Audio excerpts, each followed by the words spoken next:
The lights are off and away they go. Extremely loose. He's managed to hold on and he missed the complete that. He's crazy stuff. Side Freitas is on the grass on the infield floor. He slides through. He tags Richard Eck.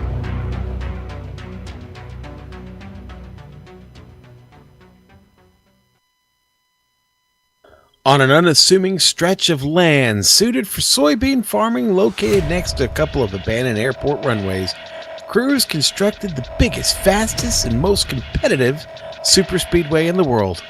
Welcome to Talladega Superspeedway. Tonight, the drivers of the PRL climb the high banks in search of a championship as we make our way to the finish line this season. Sit back, strap in, and get ready for the action to unfold as we get ready to unleash the fury of these Gen 6 Monster Energy Cup cars on the global SimRacing channel.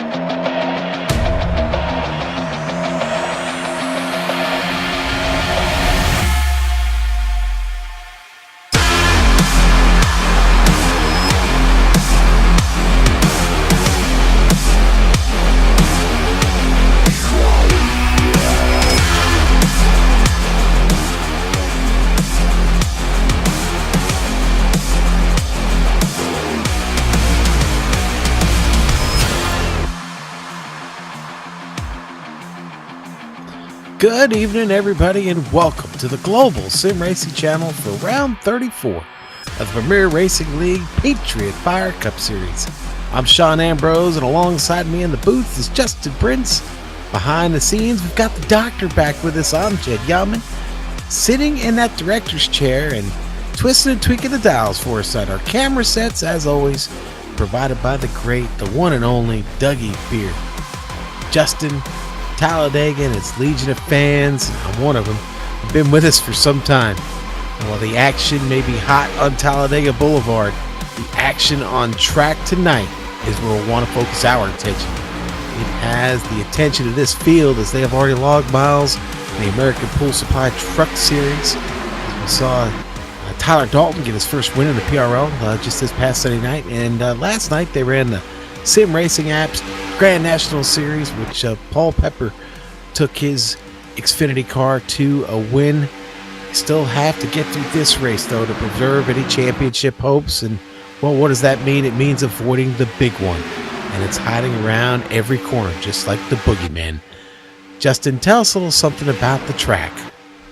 Thank you very much, Sean. You mentioned a lot of good points with Talladega, this 2.66 mile super speedway.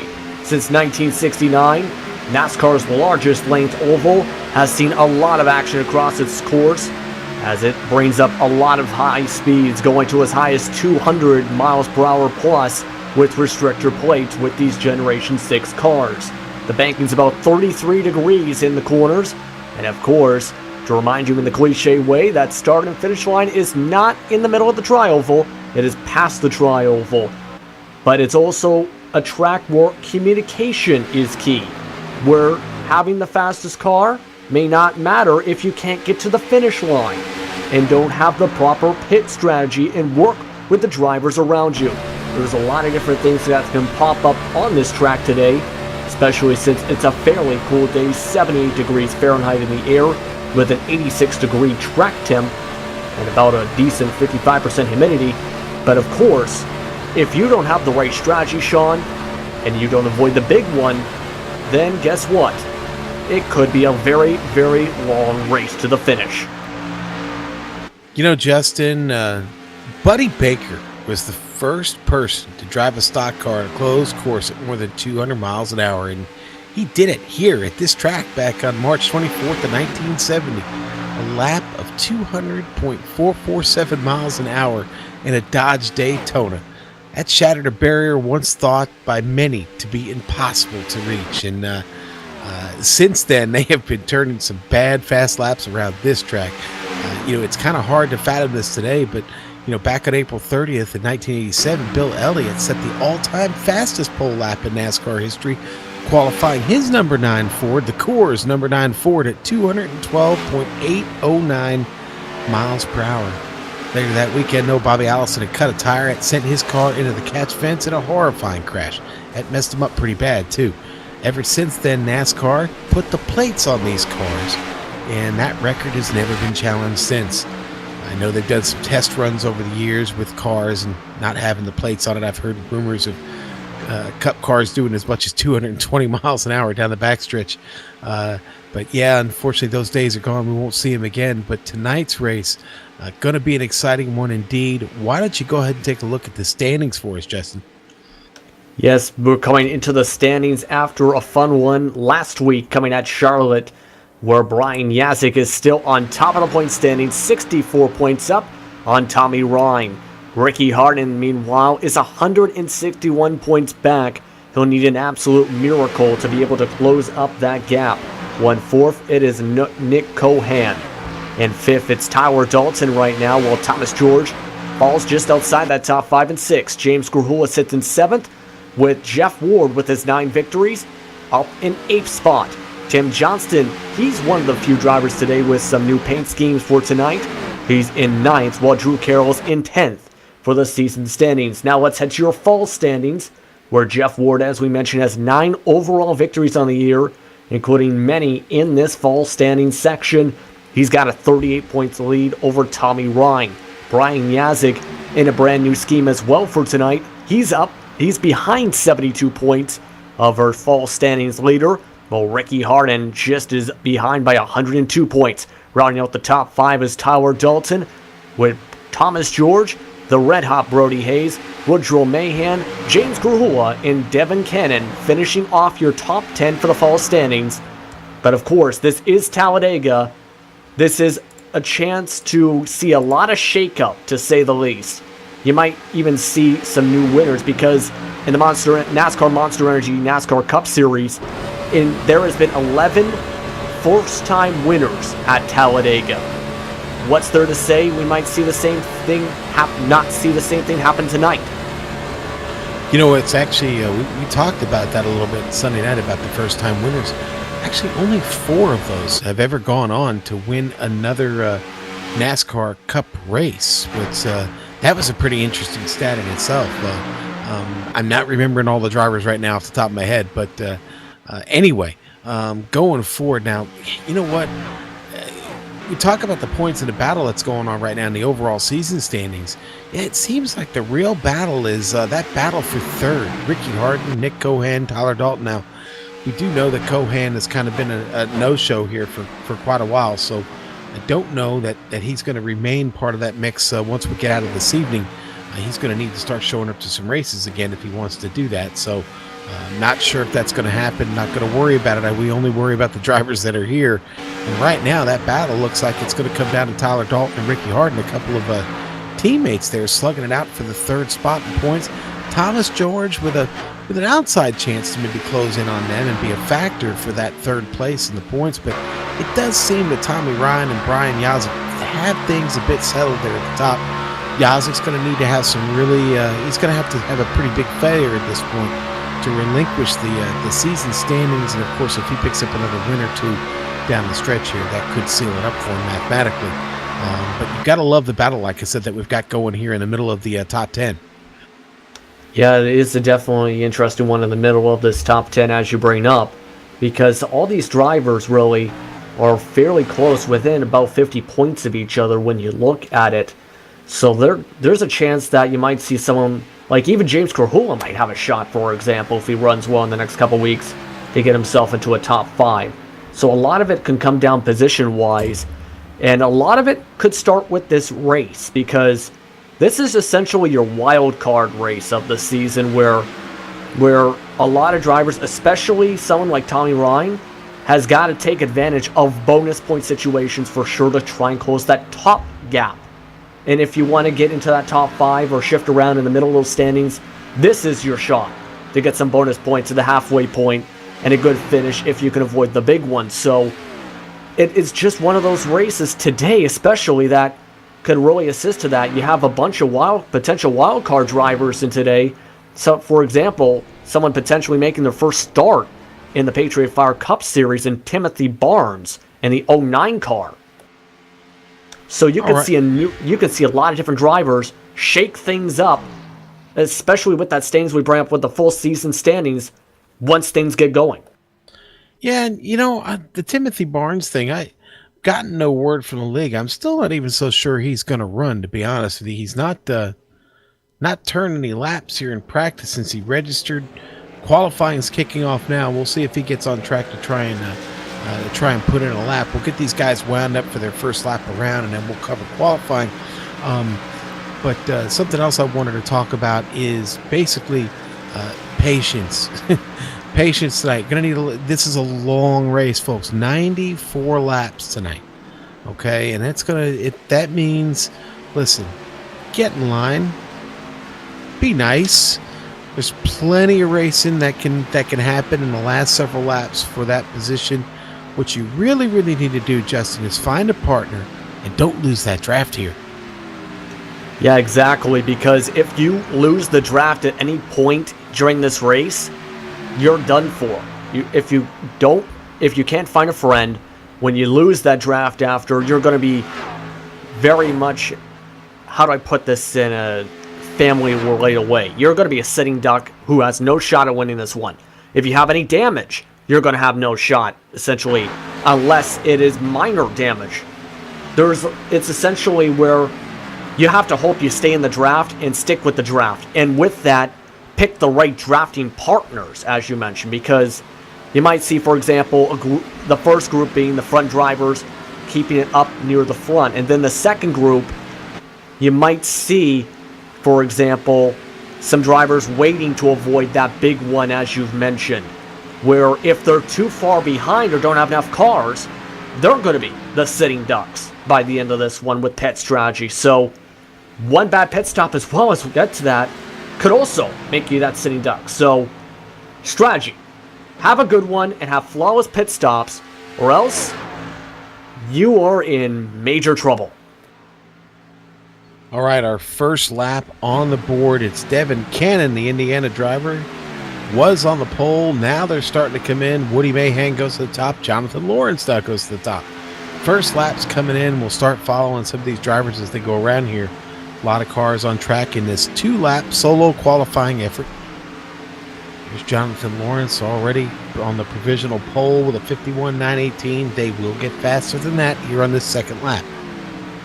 You've got to do something really, really wrong to be slower on the second lap. It's all about building up the speed here and getting the momentum going. You see Ricky Harden there getting started on the top side.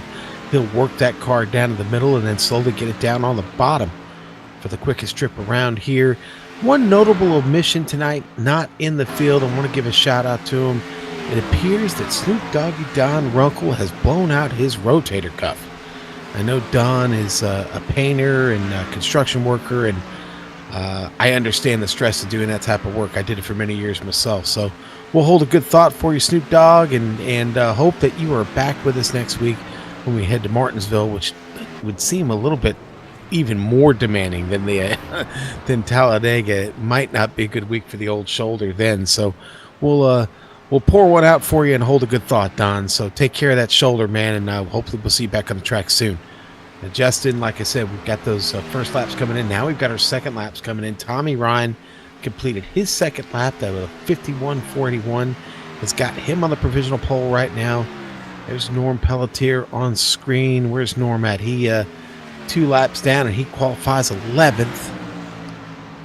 And he's going to shut that down. There's Rick Thompson. Rick Thompson just came up the board, and he's in 14th right now with his second lap in. There's Thomas George in the Pepsi number 24 Chevrolet. Thomas George right now, where is he sitting here? He's currently in 17th. He's already completed his second lap, and that's got him down in 18th. Actually, he just got bumped because Woody Mahan climbed the ladder up to 10th. I'm sorry, up to 11th. Chris Scala on screen, the number 37. And Scala, the first lap only got him there in 21st. Coming around to complete his second lap. Now let's see if he can climb the ladder a little bit here. Yeah, you're seeing a lot of these drivers as you see them going down on that bottom part of the tri-oval for that second lap, a 51.575. I believe that was. It gets him just to still 17th.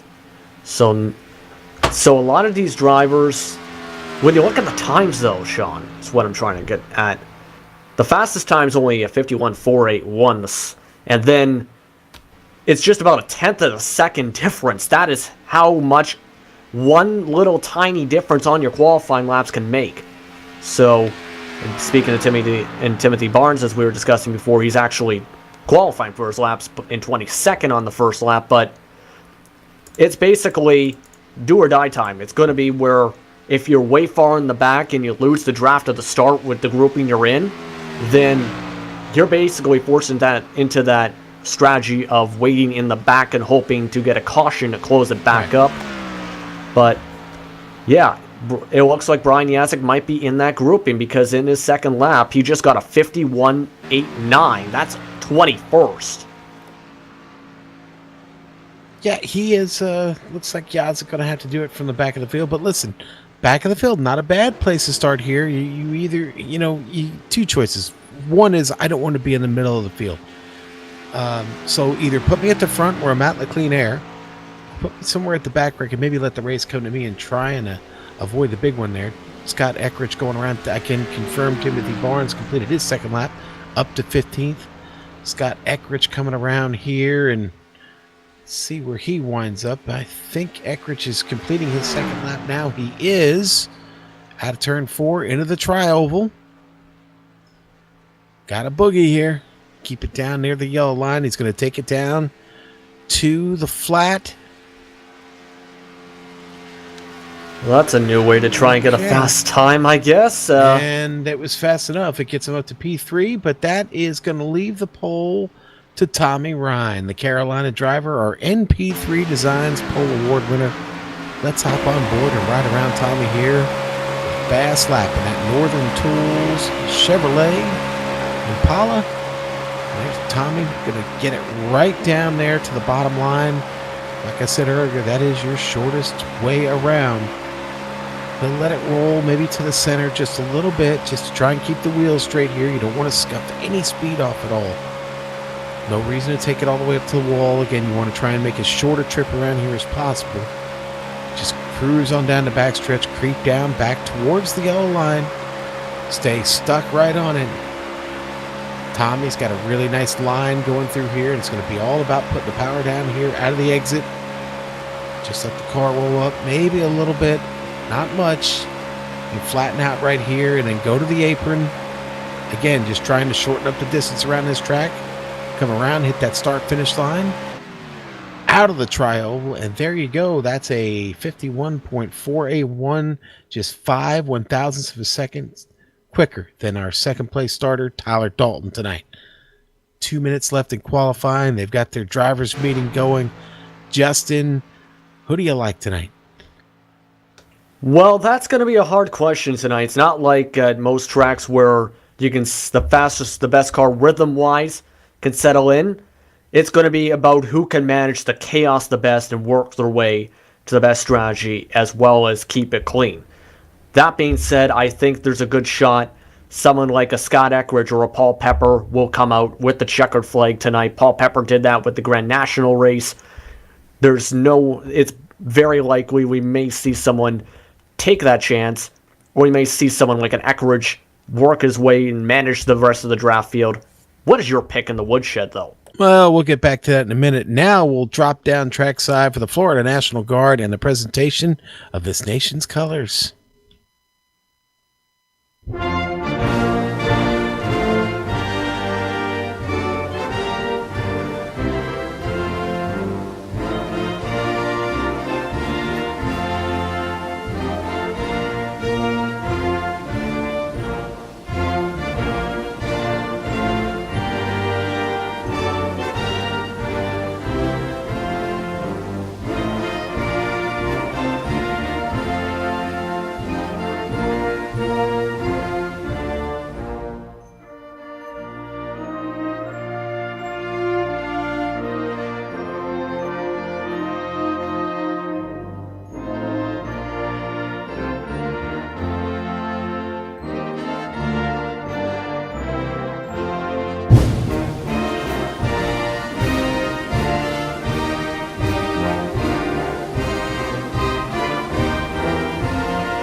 All right, now we are back. It's time to take the grid here at Talladega Superspeedway. Why don't we run through the grid here real quick, Justin? Our front row belongs to Tommy Ryan and Tyler Dalton. In the second row, in the number 70 machine, Scott Eckridge. And just beside him, the Canadian and Paul Pepper. Okay, row 3 belongs to Ricky Harden and Jeff Ward. James Krahula is in 7th. Alongside him in the Fred J. Moyer black machine. And the 20 is Devin Serra. Okay, row 5 is Randy Oakham and hashtag Adam Blattel. Tim Johnston and... Sorry. It's okay, as Tim Johnston and Michael Krobach are just in the row right behind him. Okay, and then we go to row 7. It's going to be Woody Mahan, fresh out of his DW12 last night and here in the Cup car tonight, right alongside Norman Pelletier, the third there in 14th. In 15th, Rich Jetty will be in the 77 machine alongside him, and his first career start for the series, for at least this season, is Timothy Barnes. Row 9, it's going to be Justin Rodden and Ricky Thompson, a couple of Carolina boys there starting next to each other. Chris Scala starting off 19th alongside the 10 machine of Brody Hayes. Watch out for Brody tonight. Going to go to row 11. It's going to be Jonathan Lawrence and Thomas George in a number 24 Chevrolet. Brian Yazik has Amsoil on the front hood for tonight's race, with Devin Cannon starting alongside him. Okay, row 13, Matt Murphy and Andrew Jones, a couple more Carolina drivers here. Behind them, it'll be Gerald Livingston and John Wilco. Okay, Stephen Herring going to fill out this 29 car field tonight. Good numbers for this race this evening. Hopefully we can keep all 29 of them on the track here for most of those 94 laps. Chris, so important tonight and what we saw in the truck race on Sunday night. Pit stops are going to need to be flawless. We saw several teams have trouble navigating the entry to pit road. We even saw some cars navigating the exit that had trouble navigating the exit to pit road. So the game tonight is going to be, if you can keep it clean on track, you better keep it clean in the pits, because that could very well cost you the race. This track's so important. Time time gain and time loss so important at Talladega, because if you start losing time, it cascades quickly, and what starts out as a little bitty anthill turns into a mountain before you know it. So I gotta be careful on those pit stops, and we'll definitely keep an eye on that. I think you're going to need probably 3 of them to get this race done this evening. Get a little help from the cautions, maybe 2, but 3 pit stops I think is going to be your bare minimum here. And tires I don't think will ever really be an issue. We've got a pretty good temperature on track, 86 degrees, partly cloudy outside, 78 degrees outside. So we should be set up here for some really good racing. But the Alabama 250 about to get underway here. Justin, the Ford Mustang pace car, about to peel off this track, and Tommy Ryan's going to get him started from the inside here at Talladega Superspeedway. One of my favorite tracks of all time anywhere in the world. I've been here several times, and it's always fun. It's going to be fun tonight. Tommy starting to wind it up just a little bit, and here we go. Tommy Ryan on the hammer, the field behind him. Well, no, he's going to slow him down. I thought he was going to get going. Now he's going to go. Tommy starts to stretch it open and get on that throttle. Here we go. The race is underway as they come to the start-finish line. Tommy Ryan is going to send him around. Tyler Dalton going to slip right in behind and make waste no time of getting that car in line and getting going.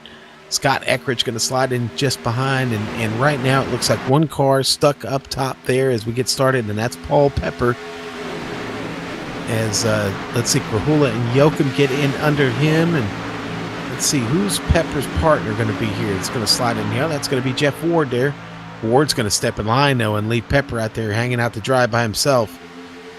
Pepper's got an opportunity to get in. Ward gives it to him. That's that patience I talked about, and working with your fellow man here on track. Yes, it is a long race. You don't win at Talladega on lap 1 through turns 3 and 4, that's for sure. So you can see everyone just trying to get single file, feel everything out, then makes their moves, such as you're seeing now Adam Littell and Scott Eckridge, the first 2 cars to move to that outside line.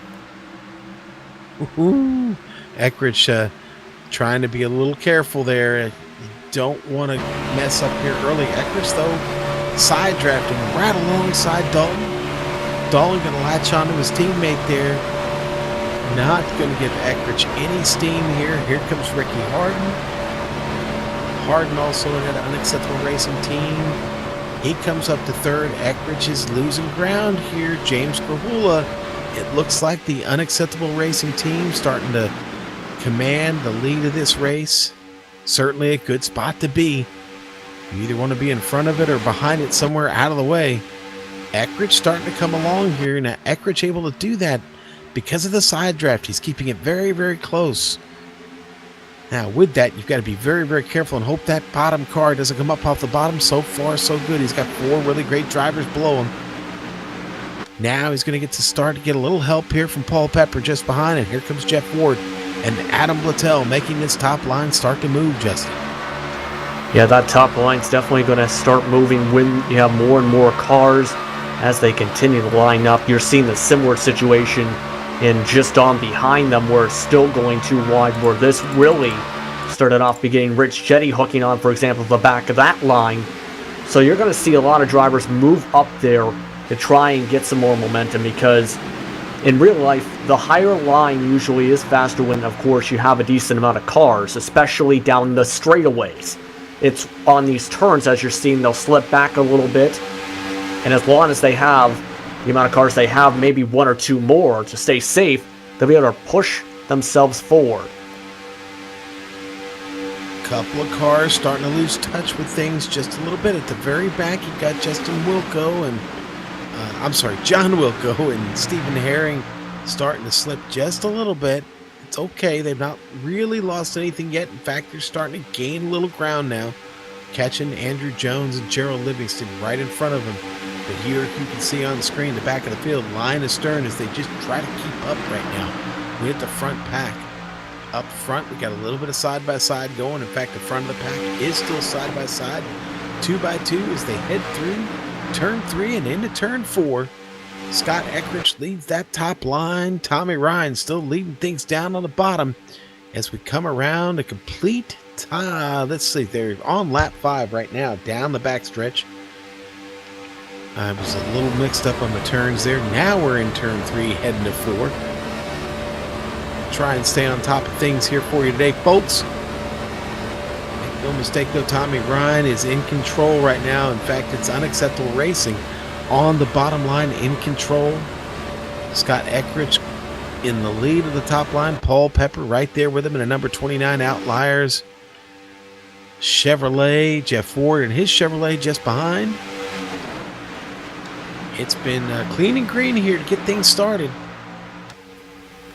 Yeah, we were discussing this before the race started off, where there's actually been, in one case in the Premier Racing League's Cup Series here, one completely green flag race on a super speedway. So usually if you go into, say, an NAS lobby, for example, well, you might see a fair amount of cautions or a decent amount of cautions. This series, especially these drivers, know how to handle these kind of cars on the super speedways to keep it clean, like you've been seeing since the drop of the green flag so far. And you might see some more aggressive moves today. Like we've seen in practice, a few different drivers practicing blocking that higher line on momentum from that bottom line. So I wouldn't be surprised to see Tommy Ryan, for example, try and slow up that momentum if they somehow catch up and get maybe 1 or 2 or 3 more cars onto that line, as it's broken up to just 4 cars on the line because Wattel's moved back to the bottom. Make it 3.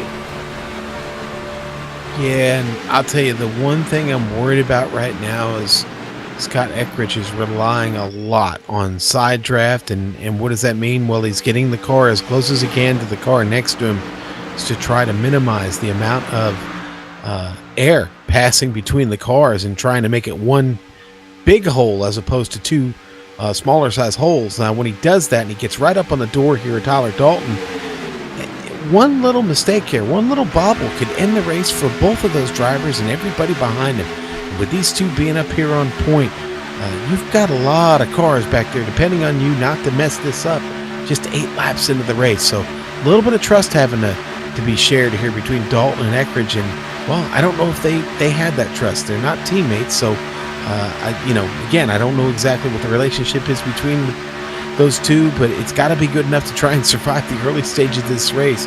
What you'd like to do as a driver, at least make it to the first pit stop, or have a caution come out maybe sometime before that first pit stop, but you don't want to wreck her up on lap 8. Yeah, exactly. You don't want to be the caution, especially at Talladega, because if you have that one mistake you mentioned, you could be that big one. So there's a lot of pressure here for a lot of these drivers. They may be running too wide now, but you may eventually see them smooth work back to single file eventually as the calm before the storm, before they go into pit stops, for example. So right now, it's going to lead to, that's why you're seeing a lot of communication through team chatter to make sure you don't make that mistake, to make sure you're on that same page.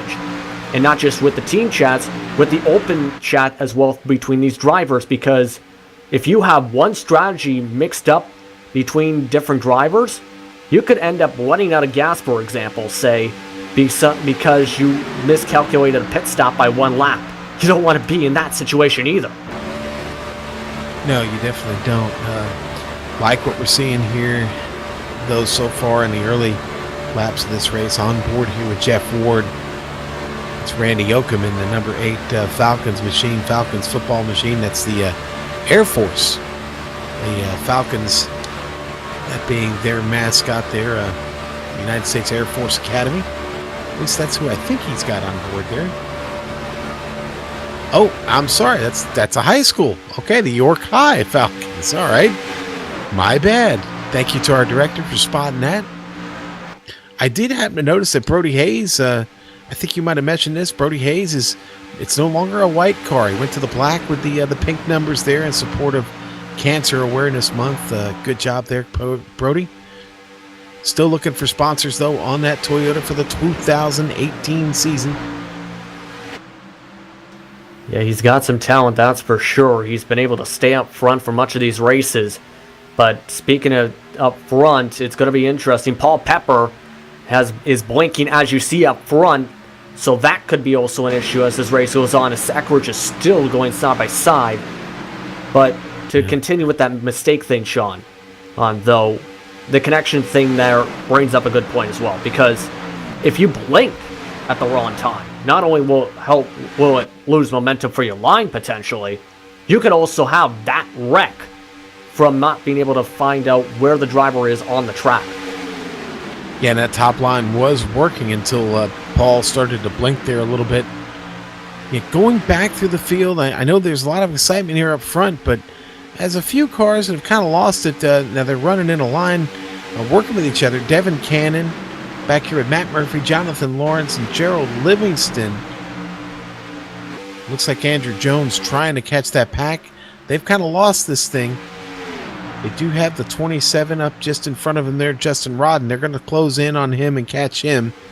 They'll probably want to fall back and try and let them catch him so they can maybe... More of these you put together, the better chance you have a way of climbing yourself back up. The one car who's really in trouble is the one that's back there by himself, or the two that are back there by himself, Stephen Herring and John Wilco right now. They have totally lost this field. Now, this doesn't necessarily mean it's the end of the race for them, but right now they're stuck to their own strategy, as they're not going to get any help from anybody else at this point, and they're a little bit too far back to really catch him. So they've got themselves in a little bit of a predicament here early in this 94-lap race. But back up at the front, the action still two abreast into turn 3, and now coming to turn 4.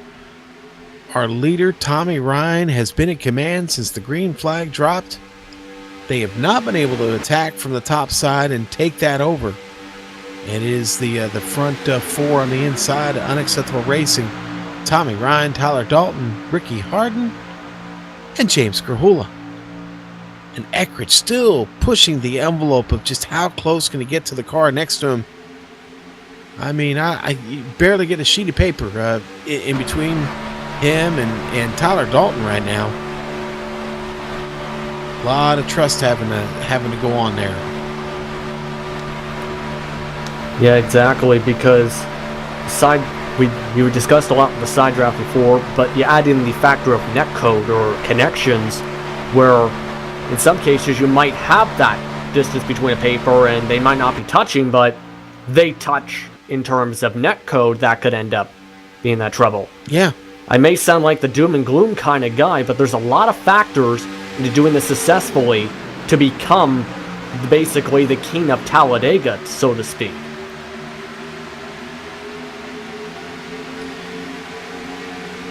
Drivers having some pretty good chatter right now, talking about maybe trying to make moves, and a lot of them coming to the consensus that, yeah, there's really not much they can do right now. Well, that's what I talked about early. No reason to get really pushy here. The best thing you can do is just stay in line, stay out of trouble, keep digging. There'll be plenty of the 20 is around.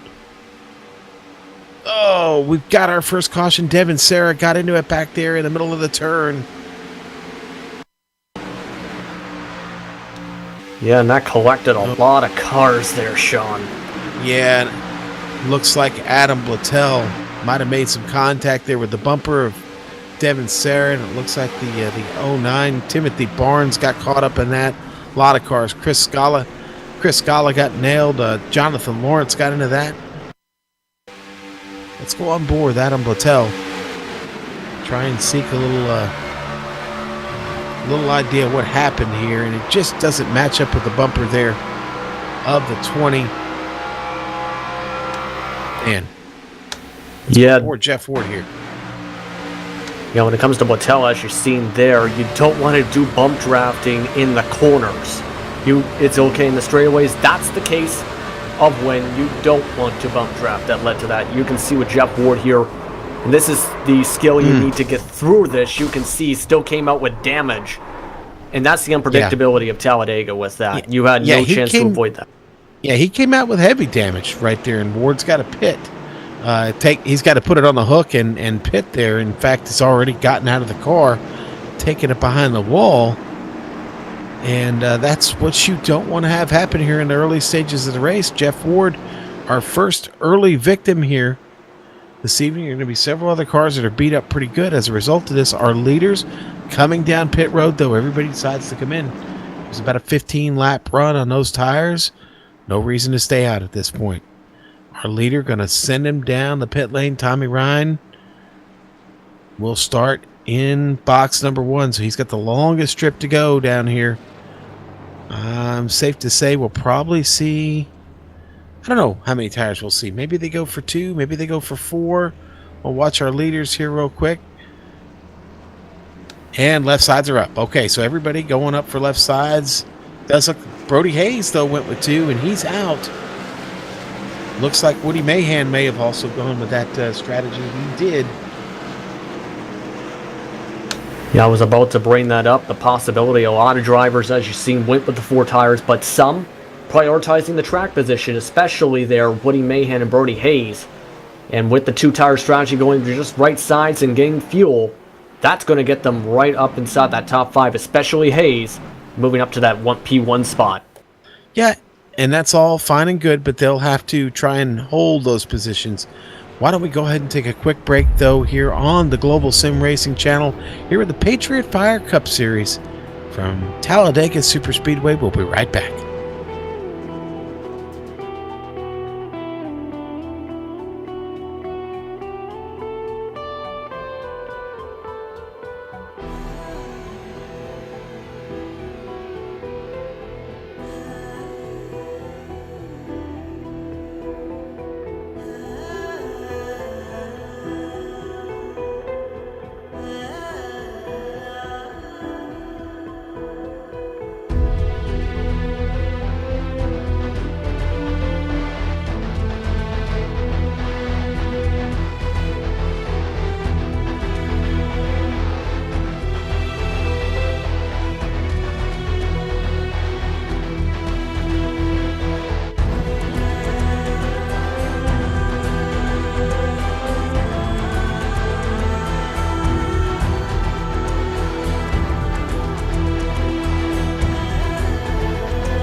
Back with the Patriot Fire Cup Series here and the Premier Racing League, the Alabama 250 underway. We're just coming out of our first caution, about ready to restart the race. The lights are out on the Ford Mustang pace car. We've got a new leader.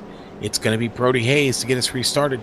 Tyler Dalton on that front row with him. Second row is going to be Tommy Ryan on the inside, and Woody Mahan, the Jewel, the Loud Pedal Motorsports Jewel, going to get to restart this race under at the front of this field.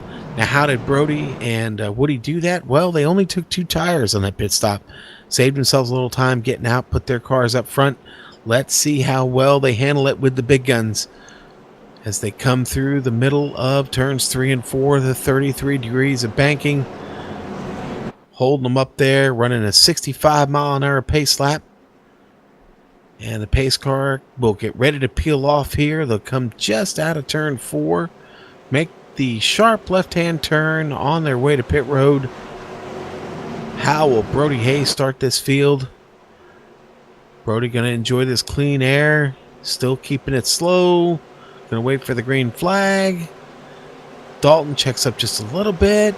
Dalton right up alongside of him. And now Hayes on the hammer. Green flag is out. We have restarted. Dalton slips down in front of Tommy Ryan immediately, leaving Woody Mahan all out there by himself. Ricky Harden still staying up top. He'll come down, hop in behind his teammate there. Brody Hayes, though, off to a good start, leading him around. Woody Mahan trying to hang outside, but right now his best move might be to slip in behind Ricky Harden. We'll see how long he tries to keep that up. Scott Eckridge falling just a bit back. He's in 6th, leading the rest of the cars down the field here. We've got James Garula and Paul Pepper right behind him.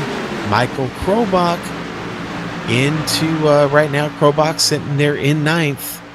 Everybody in line now as Woody Mahan brings his car down in front of Scott Eckridge. And right now we just got to get back to some patient driving. Those guys that were at the back and had lost pace are now have a chance to stay with everybody. And it does look like the 56 going up top. Michael Krobach gonna jump right down in front of him. That's Norm Pelletier.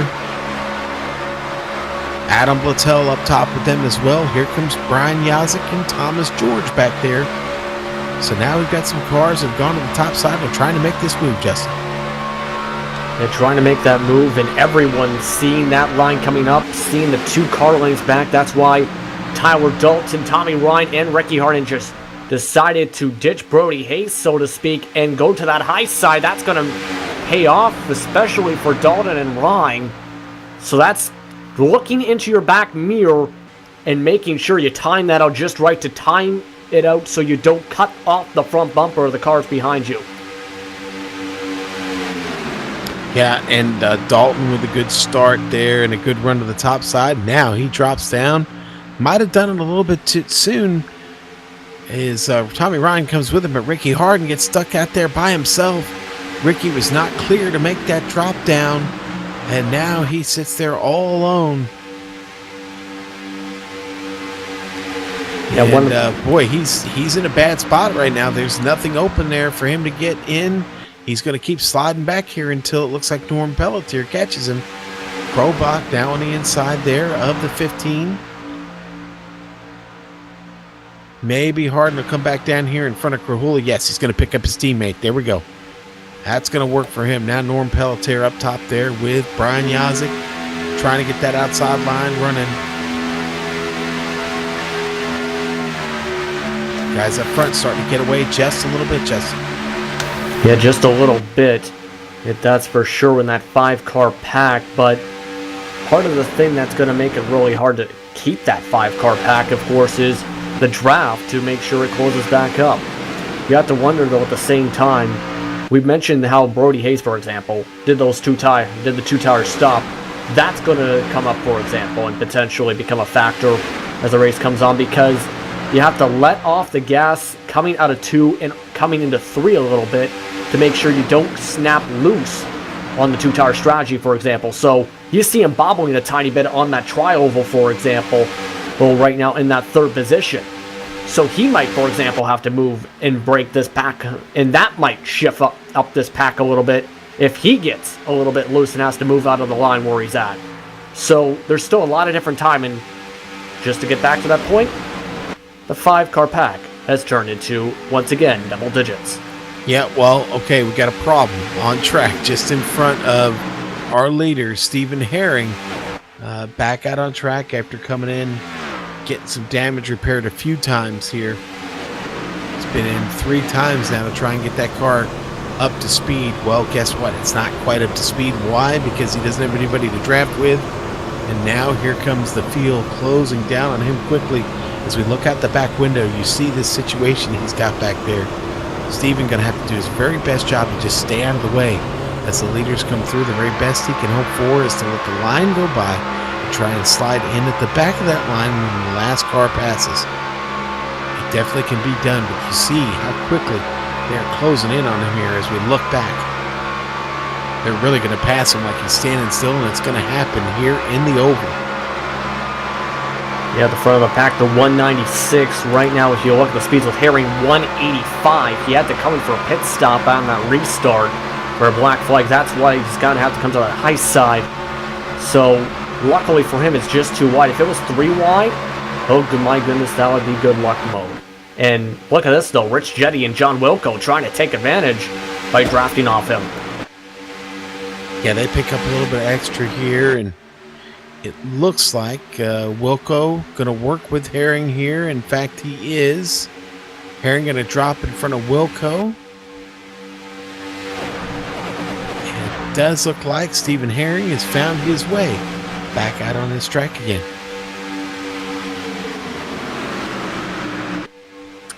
Up front, though, it's still side-by-side madness. Tyler Dalton still in command. Tommy Ryan, second place. Brody Hayes, third. Woody Mahan down there on the inside line. He'll still hold on to fourth. Does he? No. Going to give it to Norm Pelletier as they come across the line. It's a dead heat between Brody Hayes and Norm Pelletier. In fact, they're going to give it to Norm Pelletier right there. That top side's starting to run. Watch out, guys. Yeah, it almost ran a little too much because Brian Yazik and Scott Eckridge were really bump-tapping each other through that tri-oval that time, getting way too close for comfort in that situation. And so that top line, as you said, is working, and it's just the matter of keeping it clean. That's what we're seeing here. Yeah, and one of the keys to getting that top line to work is being faithful to it, staying up there and continuing to lay the rubber down on the track. The heat in that line as well as the bottom line, it gives you a lot more freedom to move around as the race wears on and as the car wears out, to be honest. Exactly, because like I mentioned, the straightaway speed's much better on that high line, especially with the side drafting. So if you time it out right, that's how you get to this lead. If you stay on that bottom, it's going to be much, much harder. That's why Norm Pelletier may be able to move to this front coming into 3. And that's dropping down. Yeah, he does. He drops right down to the bottom, and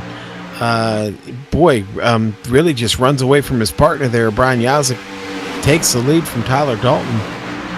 It's going to be the first time he's led all night. As he come out of turn 4, Brian Yazik looks to try and fight back from the top. I don't know. Eckrich's going to have to give him a pretty good shove here. It's too late. We're heading to the turn. No shoving in the turn. No shoving in the turn.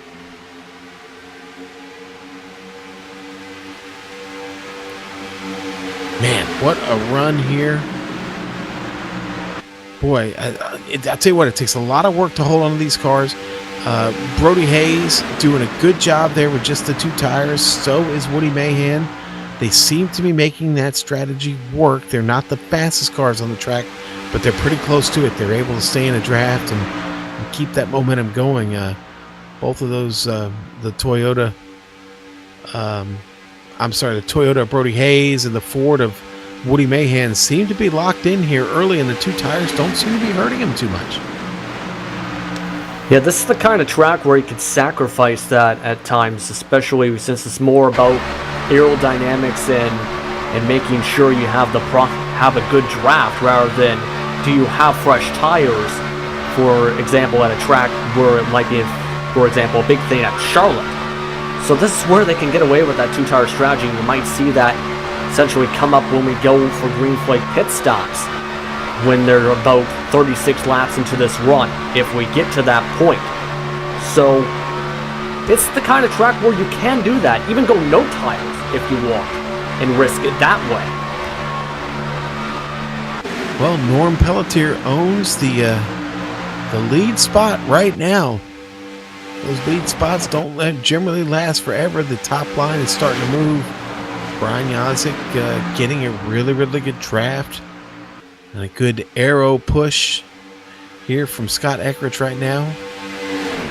When I say arrow push, that means he's not actually touching him, but he's creating just a little bit of space between himself and Yazik, and that little buffer or air there creates push. And that's able to keep Yazik with the momentum to keep competing for these top spots here from the outside. Doesn't work so much in the turn, but once you get out of the turn and back onto the flat, you will see how Yazik can begin to close that gap just a bit. and get close to the second place car of Tyler Dalton. He's right on his bumper now, right across the start-finish line.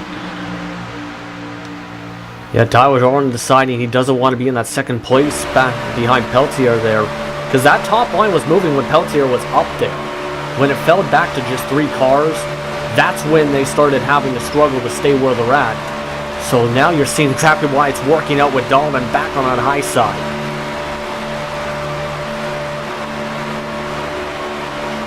A lot of fun up here in the front of the field. A lot of good patient driving. Nobody pushing too hard here yet. You cannot win it on lap 63.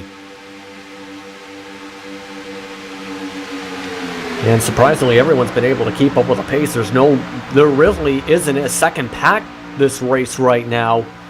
The only car that's lost the draft has been Andrew Jones throughout this entire race, for this run at least so far.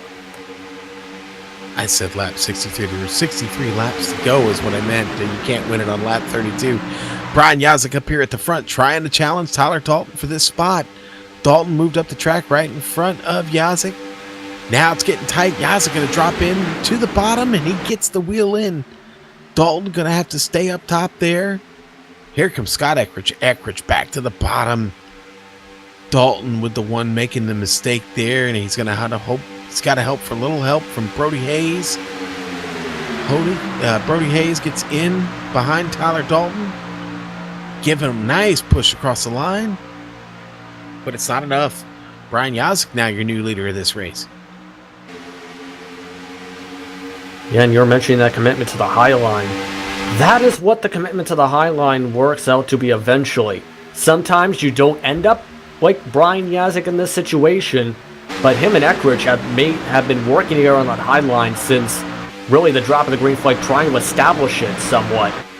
And now you see it's worked out to them being the top 2.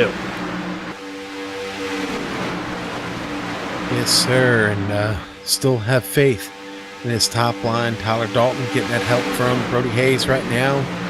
You see that on screen. There comes Woody Mahan, the Loud Pedal Motorsports Jewel. I suggested to Woody last night, hey man, paint that DW12 car like your Cup car. It's a really, really cool color. It stands out on track. It's almost like following a safety vest down the track there. Hard to lose him.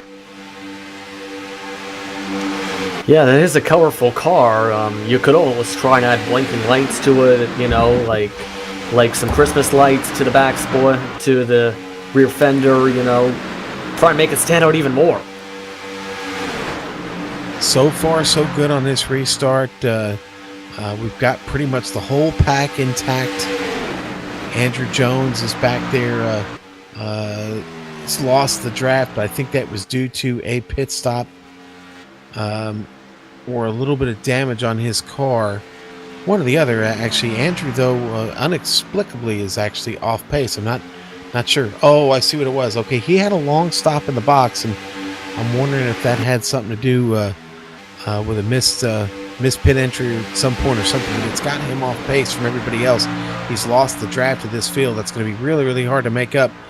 Wilco and Herring doing a much better job of keeping up here, though, at the back of the pack. Back up front, though, that's where the real racing's at.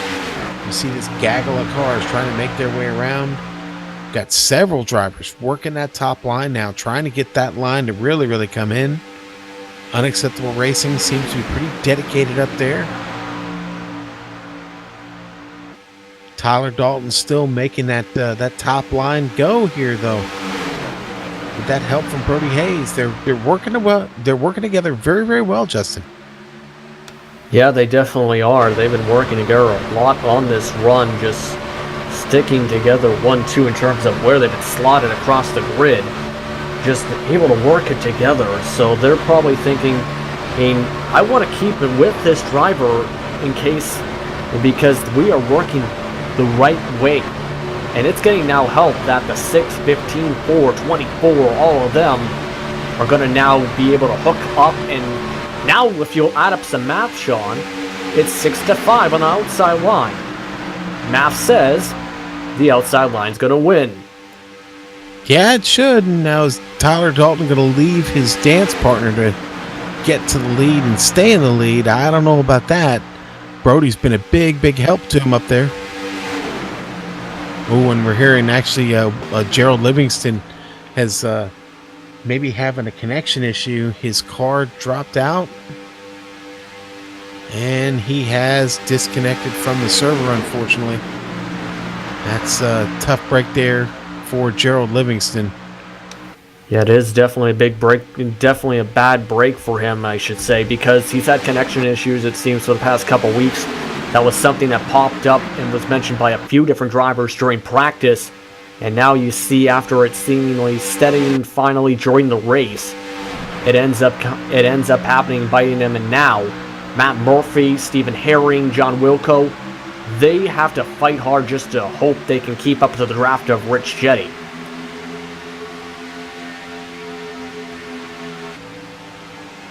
Not much changed up front. I'll tell you what, why don't we run it down here for you real quick. I'll take the first 5. You can take the second 5. Brian Yazik, your leader. Tyler Dalton, Scott Eckrich, Norm Pelletier, Brody Hayes. That's your top 5.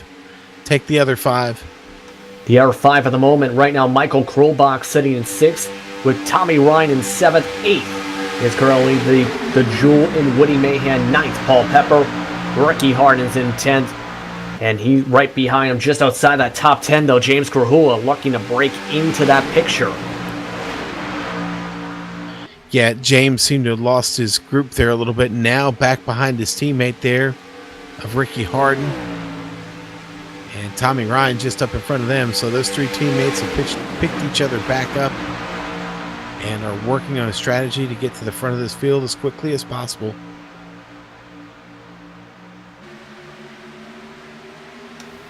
Yeah, you can see that shuffling, but now, here's the thing. They're coming up to the lap car of Andrew Jones, coming right now as he enters the tri-oval. These guys are just entering turn 4. They're going to catch him within the next lap, really, here. So, they got to start negotiating with him right now if they want to make sure they go on the same page. If he stays on that bottom, it could be chaos. If he goes to the high side, like most cars, we should be okay. Yeah. Jones right now still sticking low, but should shoot to that high side as he sees them in the back. Yeah, he's moving up. He's up there. He knows they're coming. And gets kind of to the center of the track. I don't think they'll catch him right here in the turn. They'll catch him here on exit and then through the tri-oval. He should be able to stay clear out of this. Everybody coming by. Great job by Andrew Jones of hanging on to it there out of turn 4. Does look like the majority of this field going to pass cleanly. Good show, guys. Good show. Yeah, it's just been nice and calm, really. But is it calm because it's a calm race, or is it calm because it's the calm before the storm is the question? Right, exactly. Well, there's definitely a bit of a storm brewing up front. Tyler Dalton, wow, what 2 weeks or what 2 wins in 1 week could mean for that driver. It's definitely a victory celebration I want to be part of if he can pull this thing off. Brian Yazik and his yellow rookie stripes going to the top side, though. Going to step out. Got Jeff Ford picking him up. Let's see, has Yazik got the rookie stripes? You know what? Yazik doesn't have the rookie stripes on his bumper this week. Oh, okay. Our director says he sees him. All right. Well, for some reason, I'm not seeing him. But, yeah. Yazik officially a rookie here in the series. There they are.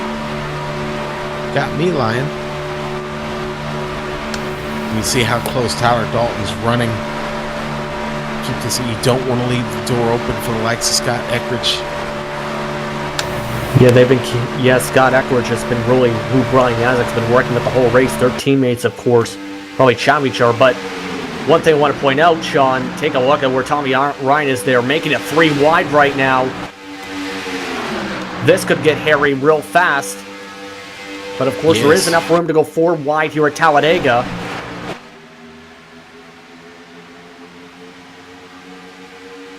Coming up on the halfway mark here. It will be lap 47. Everybody trying to get in position to make a run at it and pick up those 10 bonus points to be the leader. And when you're in a championship fight, that could really be a big shot in the arm. If you're needing to pick up some extra ones, that's a great way to get it. Right now, Yazik in control. He doesn't necessarily need him, but he would not mind padding those stats. A guy like Tyler Dalton could certainly use those as he tries and fights for a better position in the points.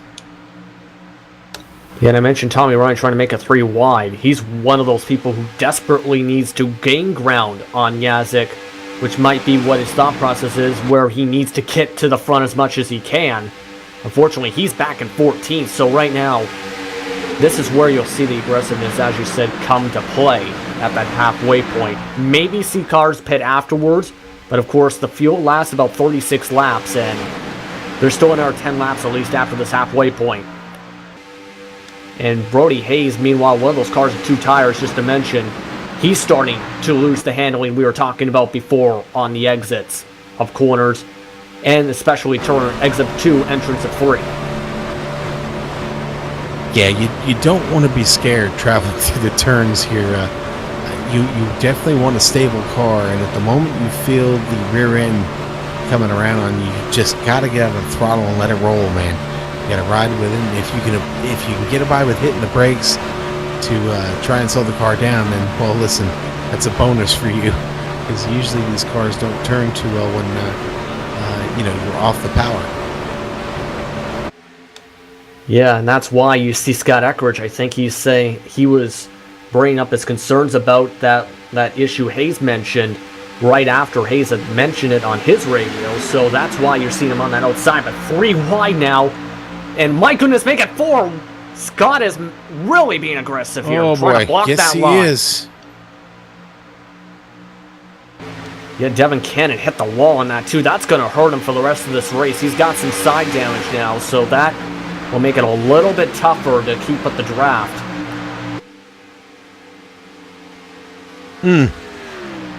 That was a moment indeed. The front of the field. And we've just about hit that halfway point too. And I feel much better about those halfway awards when we take them under green rather than yellow. Yeah. Oh, several cars deciding to come down for a pit stop. It looks like the Unacceptable guys. And the Unacceptable ballet is underway. Oh, and it's a beautiful ballet so far. They've really got their moves down tonight as they pirouette into the pit boxes. You like that there, Justin? Bet you didn't know I knew that much about ballet. I honestly didn't know you knew that much about ballet. I honestly know absolutely nothing about ballet. All right, here we go. Up back to the leader, because it's Brian Yazik, and he's coming around here to Dancing with the iRacing Stars. Our director is on point this evening. Yazik trying to lead this field around to take the American Pool Supply halfway award. Can he do it? Can he get it here? Give it to Yazik. Yazik is your American Pool Supply halfway award leader. Hashtag the pool is clean. Way to go, Brian Yazik. You'll get your 10 points. Top 10 behind him will take 1 point less each, down to 10th place. Now, with that happening and got Unacceptable Racing taking their pit stops, what is the rest of the field going to do? Poor Tyler Dalton caught in the middle right now. He is the meat in this sandwich. Thomas George going to get by. It's Woody Mahan, Scott Eckridge up top. Those cars all looking for a pit stop still. None of these cars appear at pit. Yeah, and the pit stops are going to be coming close. The fuel window for Talladega is about 36 to maybe at the most 42 laps if you really stretch it. But it depends really, in some cases, who your lead car is, because when you're the lead car, you burn a much more fuel shot. So most of the time, you want to pit as a group. I wouldn't be surprised to see, for example, all the LPM cars go at the same time when Brian Yazik's down to 1 lap to go in just a moment. or in a few moments, I should say.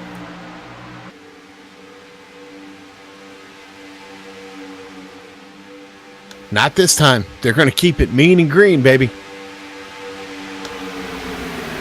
Yeah, but all these cars still, you have to think about, Sean, they went in when that caution happened at lap 17, 18-ish to make sure they were on the right cycle. Well, really, to make sure they weren't taking too much of a risk, of course, because if you stayed out and there wasn't a quick caution, you'd be in trouble. But, of course, there's still probably about maybe 5 laps at the very least in the tanks of some of these cars. That leads the question still for me is, the cars who pit before halfway, they're still not, I don't think they're still going to be able to finish this race, fuel-wise, without being very, very close. All right, and the lead group going to stay out for another lap now. The first car leading, it's going to be Ricky Harden back there, the first of those cars on that earlier pit strategy. And he's leading that group around right now. Basically, a lot of unacceptable racing drivers there. It's Ricky Harden, Tommy Ryan, James Krahula, Randy Yoakum in that mix, and the 76 of Rick Thompson. And they are this group of drivers. They are about 0.2 seconds slower, actually, than the leaders they're chasing. But again, when those guys take their pit stop, that should level things out. And basically what Unacceptable is trying to do here is leave themselves with just one stop left to get this done. Yeah, but I think everyone really has to have just one more stop, because the window gets to, you can make it the rest of the way once we reach about lap 56 to be safe if you're the lead car, really. So it's still, you have to still stretch it out with how they have it, because they're going to have to somehow stretch a fuel run about 45, 46 laps, give or take.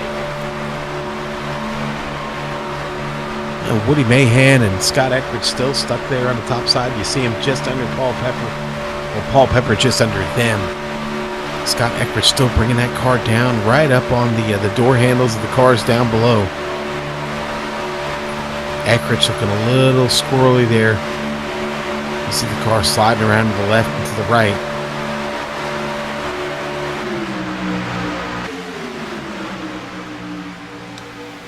Yeah. So far, so good here as we've passed the halfway point.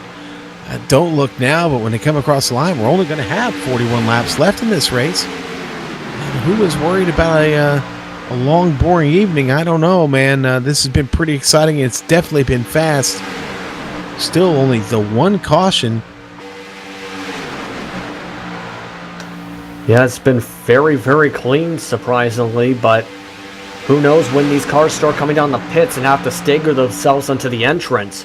What if that ends up being chaos? That's got to be timed out right, too, because if you have one car run to the back of each other, that could be your second caution, but I don't want to jinx that. But one driver I want to put a key on, the number 42 of Matt Murphy. Take a look where he is in that pack right now. He's up to third.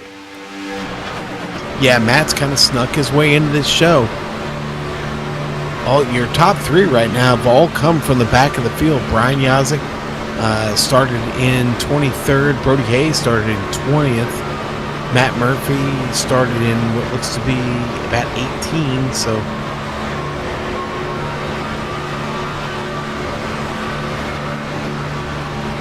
yeah, and Matt Murphy just about 10 laps ago was struggling to keep up with that lead pack. That shows really the unpredictability with this kind of race and how having a good draft can get things to work. Rich Chetty, though, my goodness. Yeah. Boy, that was close. Yeah, that was, maybe that's a lack of paying attention, really, just turning a bit to the right too much on the entrance and realizing, oh, shoot, we got a quarter entrance with a car above me. Yeah. And went back into your line, so that's a wake-up call to make sure you don't zone out. And here comes the pit stops. Okay, Thomas George coming on the radio says the 24 and the 9 are pitting. Tyler Dalton's going to come in with them. Matt Murphy making the call, so we got a lot of cars peeling off here. Got to be very, very careful as we watch these guys come in. We saw a lot of trouble the other night. Looks like Matt Murphy's going to get him way too hot. He blew that. Murphy going to have to spend a little extra time for speeding on pit road. Yeah, because I'm pretty sure 80 in a 55 zone is a substantial penalty if you run out on real-life streets. Yeah, I don't want to pay that ticket. I don't think they're going to let me take defensive driving for that one. All right. All right, our leader making the call. All right, so Brian giving some direction to Brody Hayes, letting him know where he's going to be here when he starts to set this pit up. Again, it's so critical that we be flawless here on these pits. Oh, that's not good. That's not good. Woody Mahan slams Rich Jetty there trying to get in the pit. The caution flag is still not out. Everybody's still trying to get down to pit road. Woody Mahan just loses control of his car. Slams Rich Jetty. Jetty didn't even know he was there. And if he did, he was hoping, please don't hit me, don't hit me. And he does. And that's a real big problem for both cars on that pit stop. Brian Yazik getting down off the jacks and is away. Looks like he is going to beat everybody out here. Yep, he is. Yazik going to be the first car out this field. Still has the lead. Field coming around, though. Here they come. Unacceptable Racing led by Ricky Harden. And that train is a-coming, and it's got a big head of steam. Question is, can they catch Yazik? I think they're going to reel him in. Yazik not even close to being up to speed yet. That top line is a-moving. And there they go. Now, here's the game, folks. They have to pit. Yeah, and I think the rest of the field is good at this point. I think they can make it based on what they just did. Yeah, they can really. The lead, as long as they don't have one car who leads the whole time, everybody really can make it from here on out.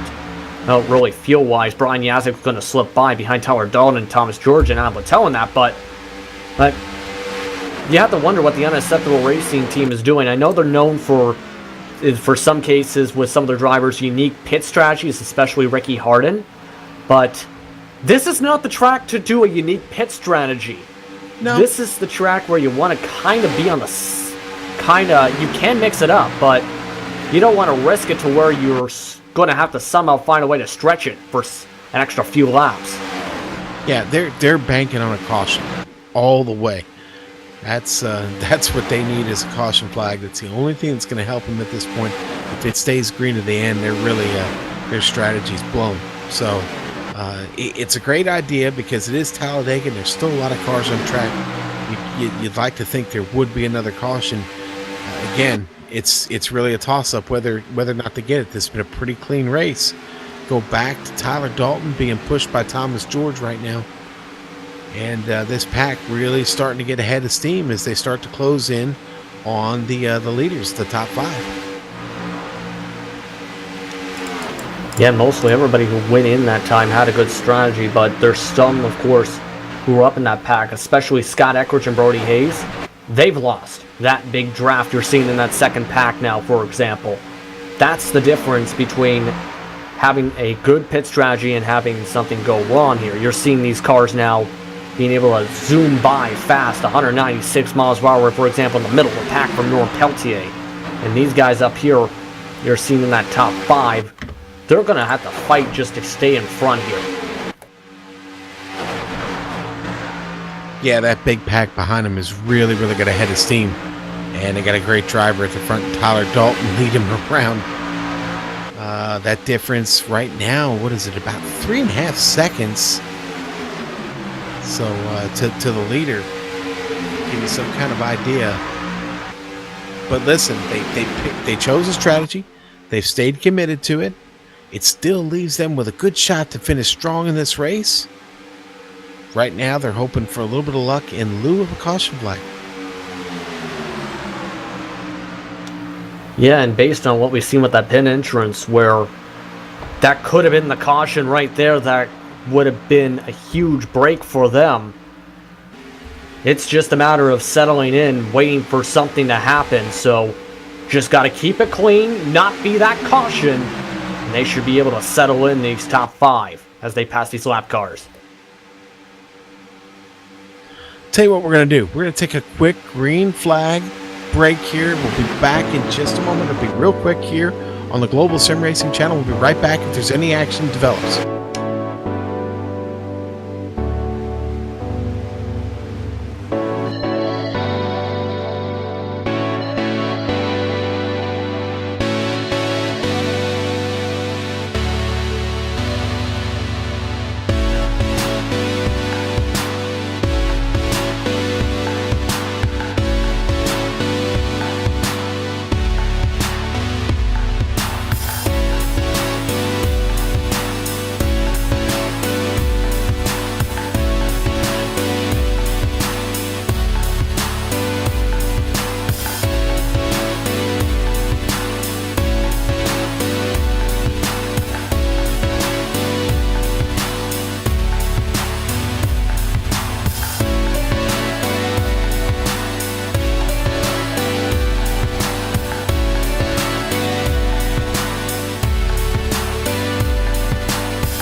Back here with the Patriot Fire Cup Series and the Alabama 250 on the Global Sim Racing channel.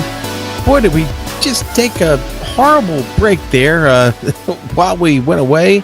You saw the Unacceptable Racing team come down for their pit stop. Now they have cycled back on track. It was fuel only for most of those guys, and Ricky Harden leads that effort right now in 10th place. Tommy Ryan right behind him.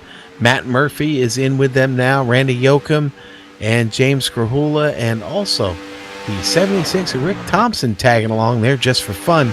So those 6 cars right now tied to that strategy, and they're good obviously till the end of the race, but right now they're going to need a lot of help because John Wilco and the rest of those drivers now with John Wilco at 18.5 seconds ahead of Ricky Harden. They've got a lot of work to do here over the last 30 laps as they cross the line.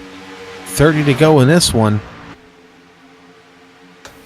Yeah, I'm still scratching my head with the strategy to go in now with the Unacceptable Racing team, and they've probably figured in their heads we're not going to make it, so we may as well go in now because we'll have 34 laps of fuel, or have enough to, I should say, to come to this finish line. But now that's going to basically, unless they get that caution, take them out of the race, Sean, really. And Tyler Dalton went in with them as well with that main group. Yeah, well, I mean that's the strategy. I mean they're gambling on a caution, and that's not a bad gamble to take at Talladega. All it takes is one, even if it's the last 5 laps of the race. It's still the gamble you want. Now the problem is that the leaders are closing. Now, are they closing at a rapid pace? Not really. They've got a little bit longer line of cars, but still a while before they get there. So. Anything can happen here as this race continues under a green flag. We got really, really lucky on that pit stop earlier, avoiding the yellow from coming out. And, a lot of these drivers really fortunate that it didn't come out. So Thomas George, though, is our new leader of the race. He did start back in 27th place when we got started today. And George finds his way to the front. He's having a solid run all of a sudden.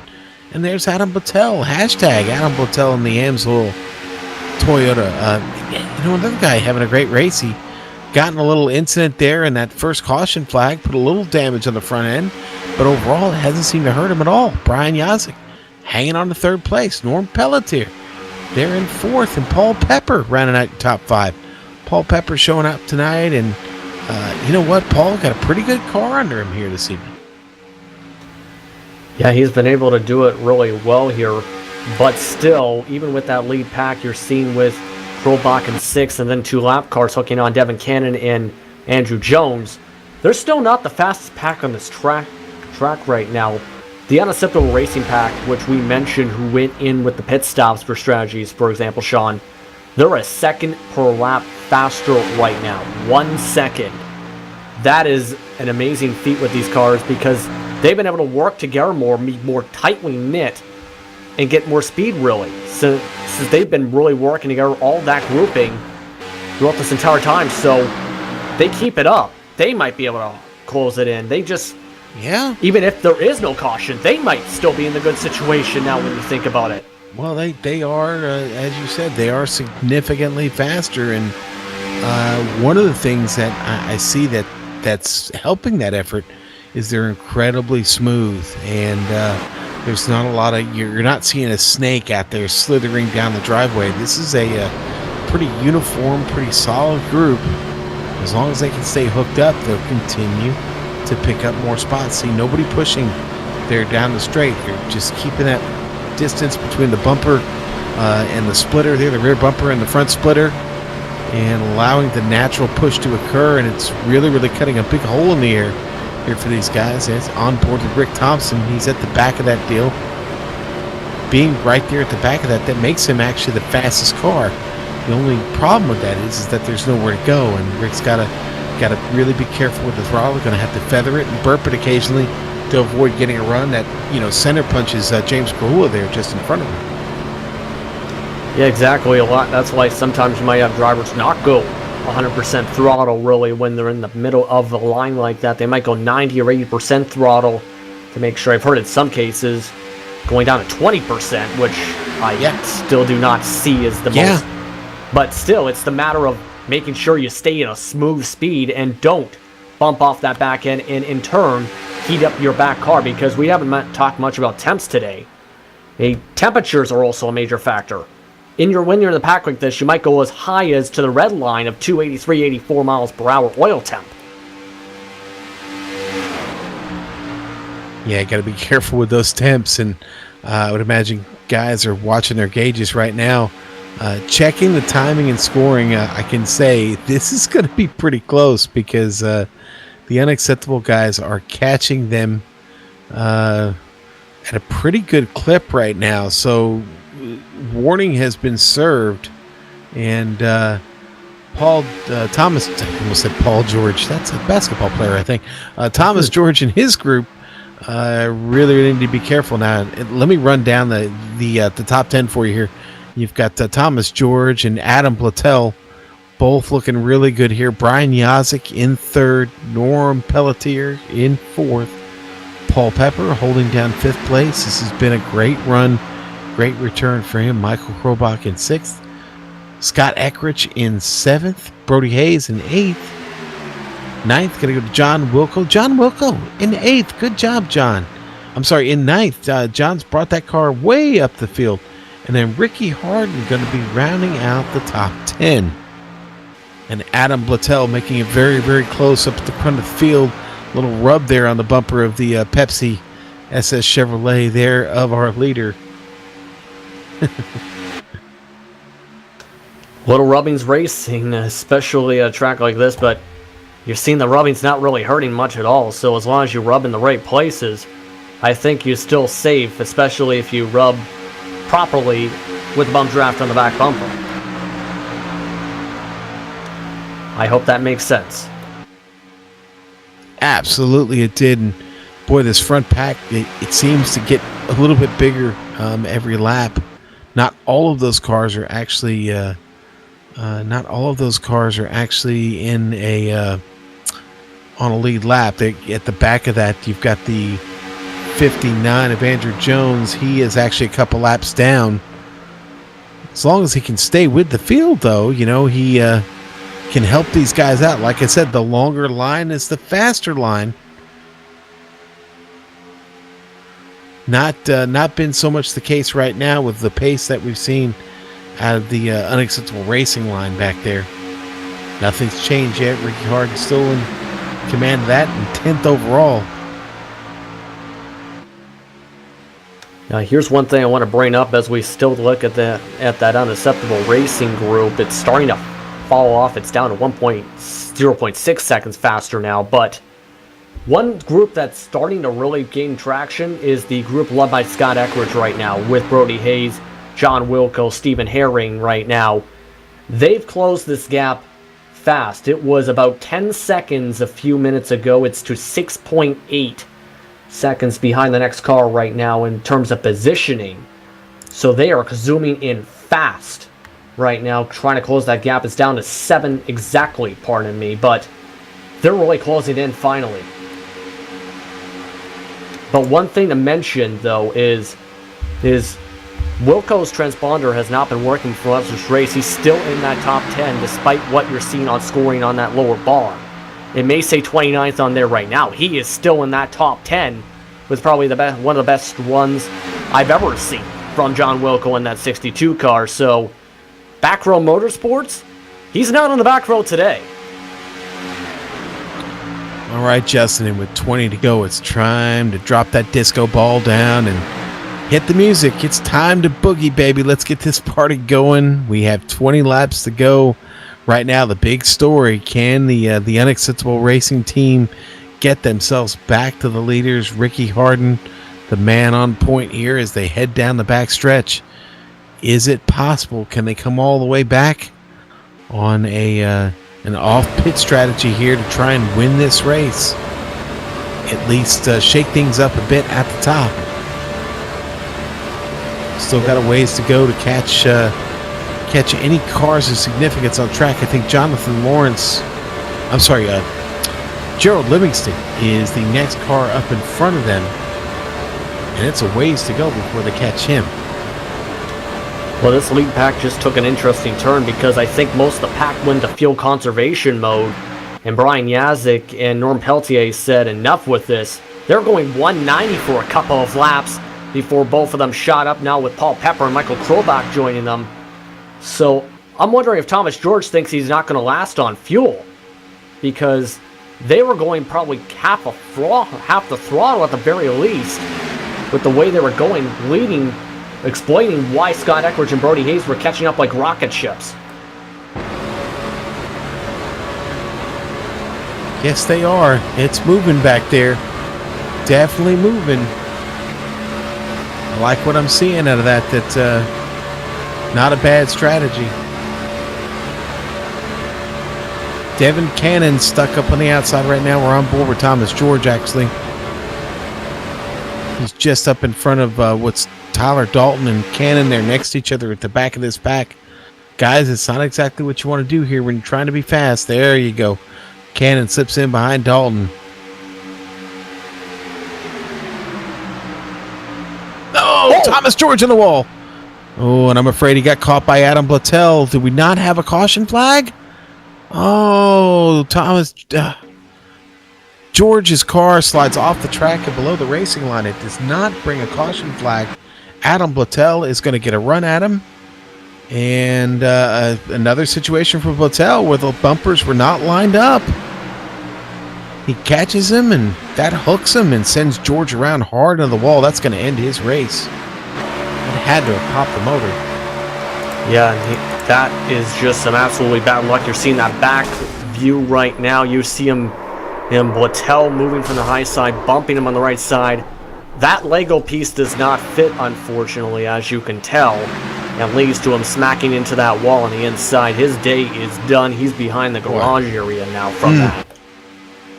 Thomas is having such a good run, too. That's Gerald Livingston down on the bottom there. They're passing. He's going to stay out of the way. More cars coming through. He's got to be careful.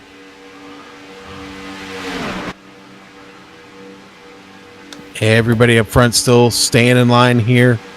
Now the next group to catch them, Eckrich, Hayes, and Wilco are coming.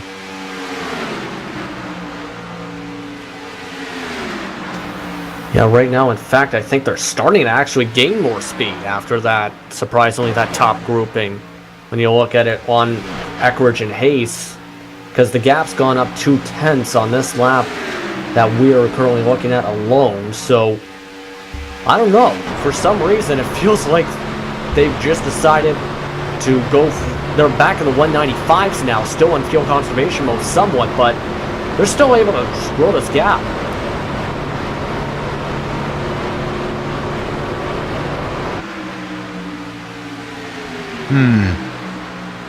I'm focusing right now on the unacceptable cars of Harden and Ryan.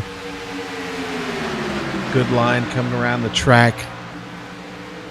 They are still faster. They are still the faster cars on track. When they hit the line, it'll be 14 laps to go, and they've got it down to about 12 seconds. This is this is going to be really close. Really, really close. I mean, they right now at the current pace, they could pick them up on the last lap, maybe the next to last lap. Now, they've got to get around that group. No one's just going to pull over and let them have it just because they're coming through. Yeah, that's going to make things, when they catch up, absolutely wild if they catch up. But it's starting to become a when they catch up situation. You've seen Scott Epperich, for example, block lanes of traffic. Imagine more than one car trying to do that on the last lap when the victory's on the line. That is going to be, it's not going to be like Days of Thunder. It's going to be like Talladega Nights, possibly.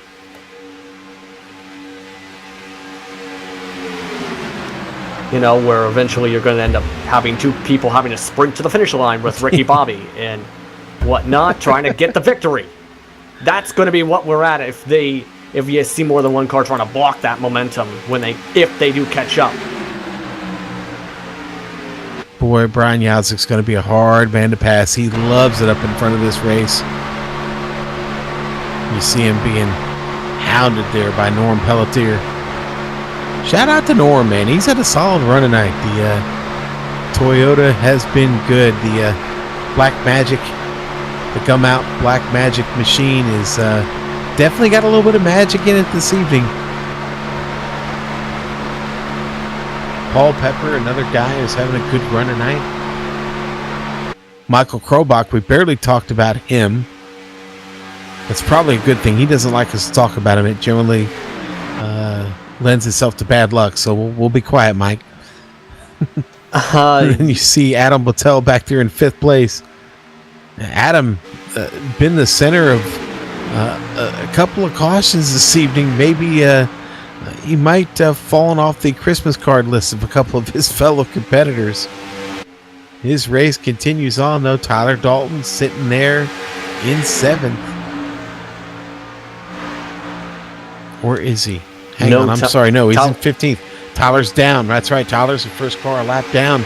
We've not even seen a Coastal Safety Auditor's lucky dog tonight. Good boy, Brutus. I'm sorry. We got you back there and have not been able to let you run. I don't know if we're going to get a chance here. Yeah, you mentioned Tyler Dalton. He went in with those unacceptable racing cars still in that pack originally. We've seen with that lead pack, despite not being with the rest of the school, the team. But he did mention he's in that lucky dog spot if there is a caution. So he's still in a decent situation to come and potentially win this race. Meanwhile, Scott Eckrich and Brody Hayes, they closed the gap on that grouping to 2 seconds. But that is starting to go to the wayside because it's just the two of them now trying to catch up.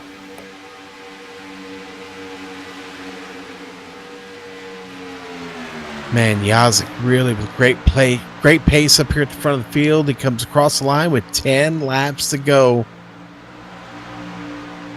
Guys, better get busy up here. You've got a train of cars on their way. Yeah, the gap. They've still got a ways to go. They've still got a ways to go, honestly. They were picking it up at a record pace. I don't know. That pace has fallen off just a little bit now. Yeah, right now they're down to 8.2 seconds. It's still going to be extremely close, though, and it's the same kind of situation with Eckridge and Hayes, who, despite the two of them, are running almost the exact same laps, pace-wise, when you look at the statistics right now. Last time by, they ran just a couple little hundredths of a second slower compared to the Unacceptable Racing group, going up to the 48 flats that time, as that group, just to bring you up to speed, has caught back up to the rest of the lead pack. Up front here, Randy Yoakum's car is really starting to look a little unstable. The 8 really darting all over the track. I think he's really starting to have an issue with those tires. Yeah, look at the sun. Yeah, on board with these two. You know, we both had the same thought. This is amazing on-board look with Hayes. He's been pushing like crazy on Eckridge, and he's found a partner really to get back up here, and he's going to push Eckridge all the way to the front, Sean. My goodness. These two talk about tandem racing. This has got to be the greatest example of tandem racing I've ever seen in iRacing, at least in personal experience, because they essentially have worked their way nearly on their own, really, with some help of lap cars as well as John Wilco, to get themselves on the road up to the top 2. Yeah, but the bottom line starting to move again.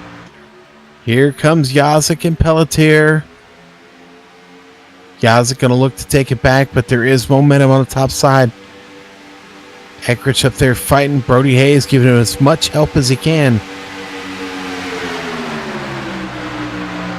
Yeah, Hayes trying to give him some bump draft, little tiny bits of bump drafts, I should say, actually, in that tri-oval. Still enough to get Eckridge the lead lap credit there. Lead lap credit, but this could get even more crazier. That Unacceptable Racing group down to just 6 seconds. Oh, Dalton's around. Still not into the racing line. Still don't see a caution flag. The leaders continue on. We're going to look at the replay here. Wow, the caution's just not coming out this evening. Dalton runs up the track, and Adam Blattel with the contact. Paul Pepper goes for a ride there in a 29. And I don't know what it is with that number 9 car this evening, but boy, he's sure seen his share of incidents this evening.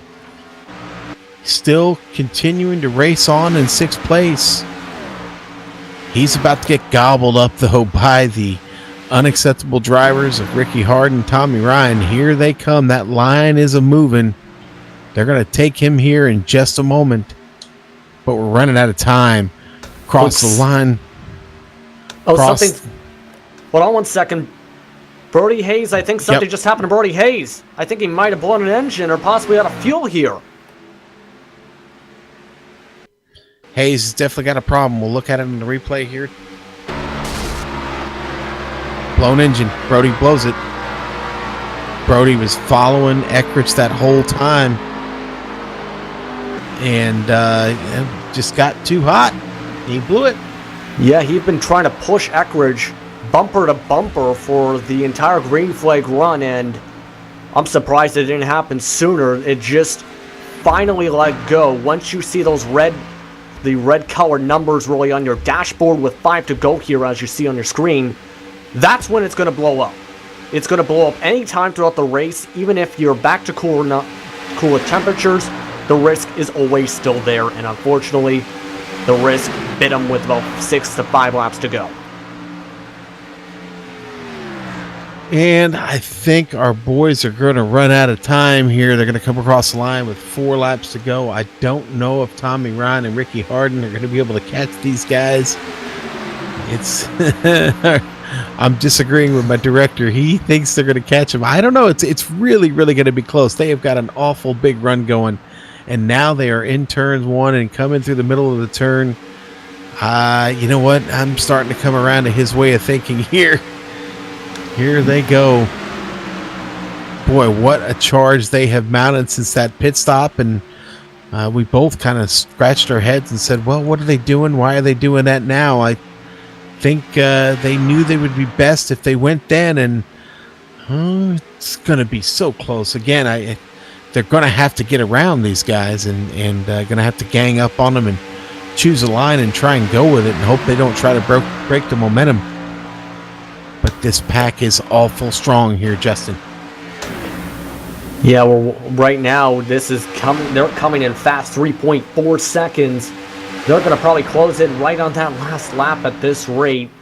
So you're thinking in your head, essentially, if you're these drivers right now, focus. Do not make the mistake right now. You do not want to make that mistake. So you can see right now, Tommy Ryan's trying to push them forward to catch up to Scott Eckridge or Brian Yazik. We've seen earlier with those Eckridge, he's going to risk breaking up that momentum if they do close it up on that last lap like we're seeing the potential to happen here. So this could get chaotic for the white flag lap. Well, I'll tell you what, Ricky Harden couldn't have a better driver right behind him, his teammate, giving all that push. And these guys are buddies. They've been working and racing together a long time. They started on the super speedways way back when, and if anybody knows how to manage this condition, it's those two. And right now they sit in good position here to try and pick this up. They've closed the gap down to just over 2 seconds with 2 to go.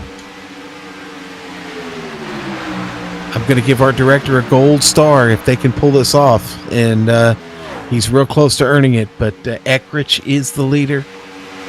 Here we go. Brian Yazik in second. Norm Pelletier getting pushed by Michael Krobach off the exit. He got a little bit loose. Got to be careful here. They're getting ready to come across the start-finish line. The white flag is out. It's unfurled, and here we go. The race is on. Can one pack catch the other? We've got 4 cars versus 6. This is going to be close. Very close. Krobach watching his mirror here. Ricky Harden, Tommy Ryan back there, and coming to the outside is Brian Yazik looking to make a move. He's bringing Norm Pelletier with him. Scott Eckridge stuck alone down there on the bottom. He's got no help. Krobach going to slip in behind, try and give him some push. It's too late. Brian Yazik dips down in front. He leaves his partner. Leaves Norm Pelletier out to dry. Yazik with the run, and Yazik gets turned by Eckridge. Yazik gets turned by Eckridge, and who gets away but Tommy Ryan? Pelletier, Norm Pelletier. The 56 gets away. He's going to come across the line. Norm Pelletier is going to win the Alabama 250. James Gravola going to take second, and Rick Thompson going to be your third place finisher. Wow. Just absolute wow. I guess a lot of people called the big one coming at the end of this race. I don't think they expected it on the final turn. Let's just take a look at this, Sean, because I mean, Eckridge is going to get Yazik. He's just going to hit him there, and he's going to turn him, and everybody runs up in front of him there, and Krobach checks up, hits him, and just total melee. Those 3 cars able to break away, and Eckridge and Matt Murphy and Blotell all lucky to just get across the line after all that happens. But what a big race for Norm Pelletier. Congratulations. We're going to take a quick break here with the Premier Racing League on the Global SimRacing channel. We'll be right back for the conclusion of the Alabama 250.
right, and welcome back on the Global Sim Racing channel. You just saw the Alabama 250 in the Premier Racing League Patriot Fire Cup Series. Brother, that was some kind of race. Norm Pelletier, your big winner. Let's run down the results. Norm's first win here in the Cup Series, period. Not just this season, but period.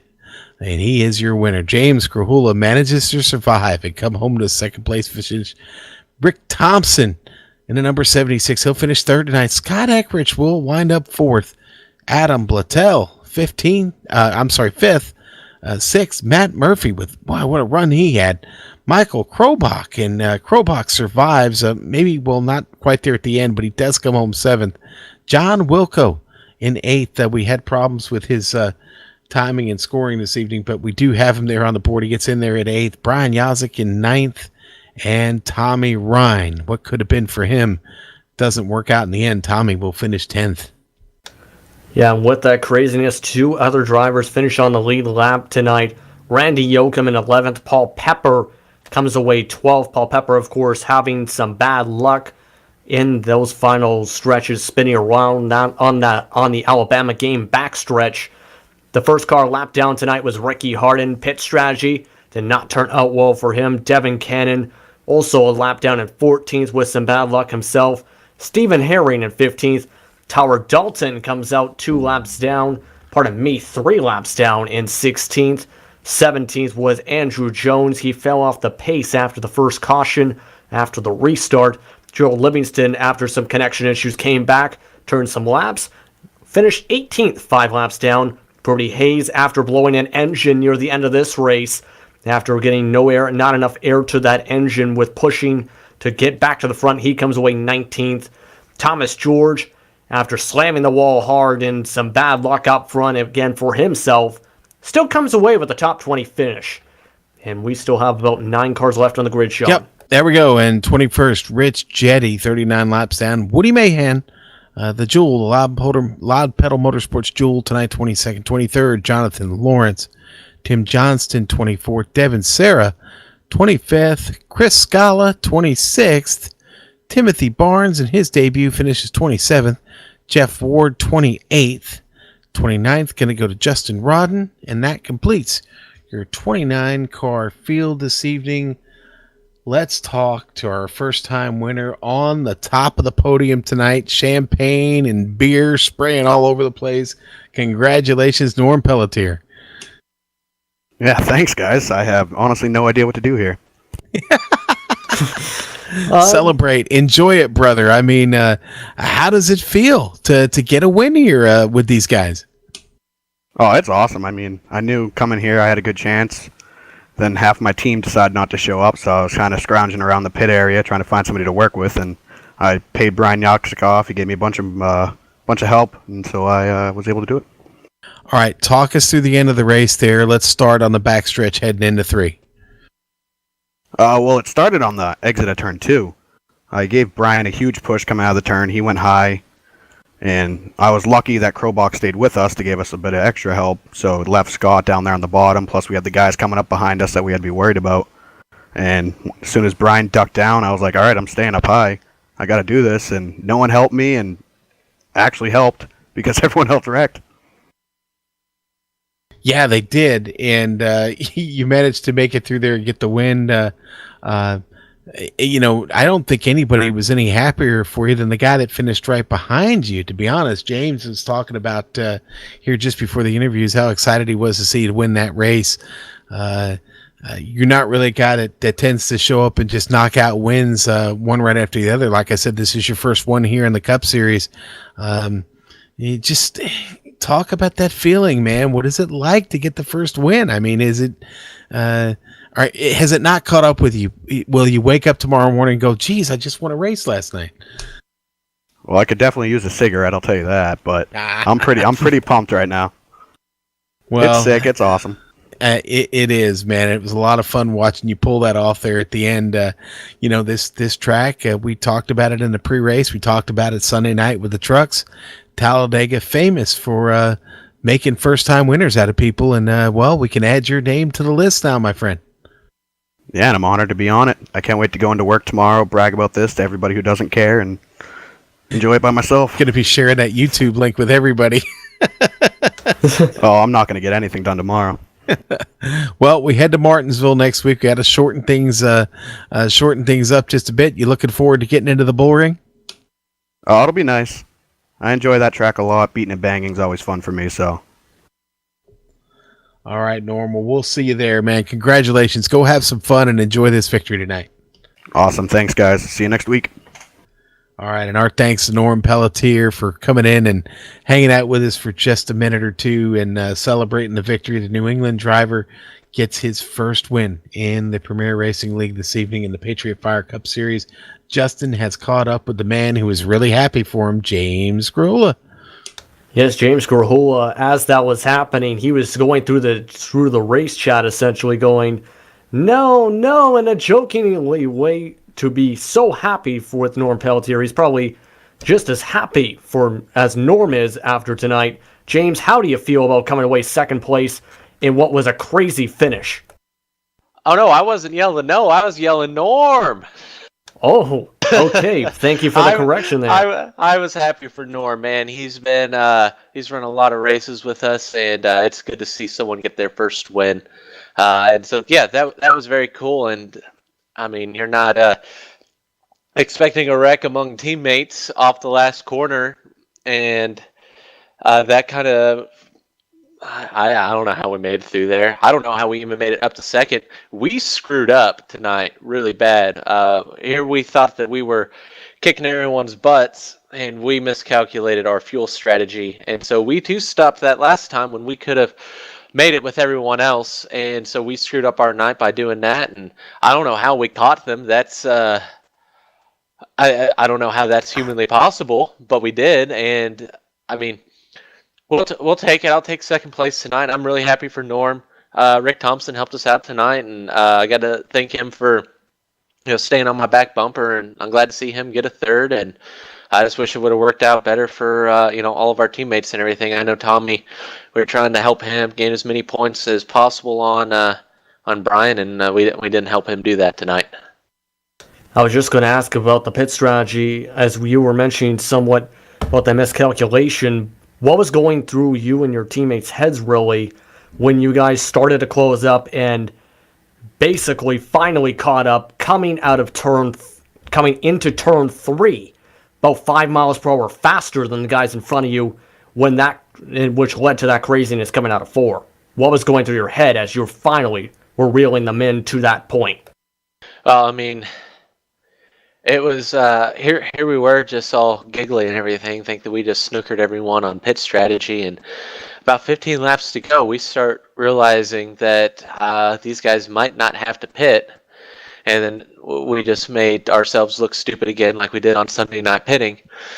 So, I mean, and I don't know how we caught them, and we knew it was too late. We knew that we probably weren't going to be able to do too much with them. And I mean, I was at the back of the pack. My job was to try and help push the guys in front of me, and and then all heck broke loose up there, and I mean, it's just chaos, and you just hope that you make it through. I mean, there's no skill to get through that. You just hope that there's, you don't get hit. So, I mean, I was just pushing those guys. I was just trying to shut up and let them focus and talk about where they need to go and where the line was going. And I mean, they didn't get to go too far before the wreck happened.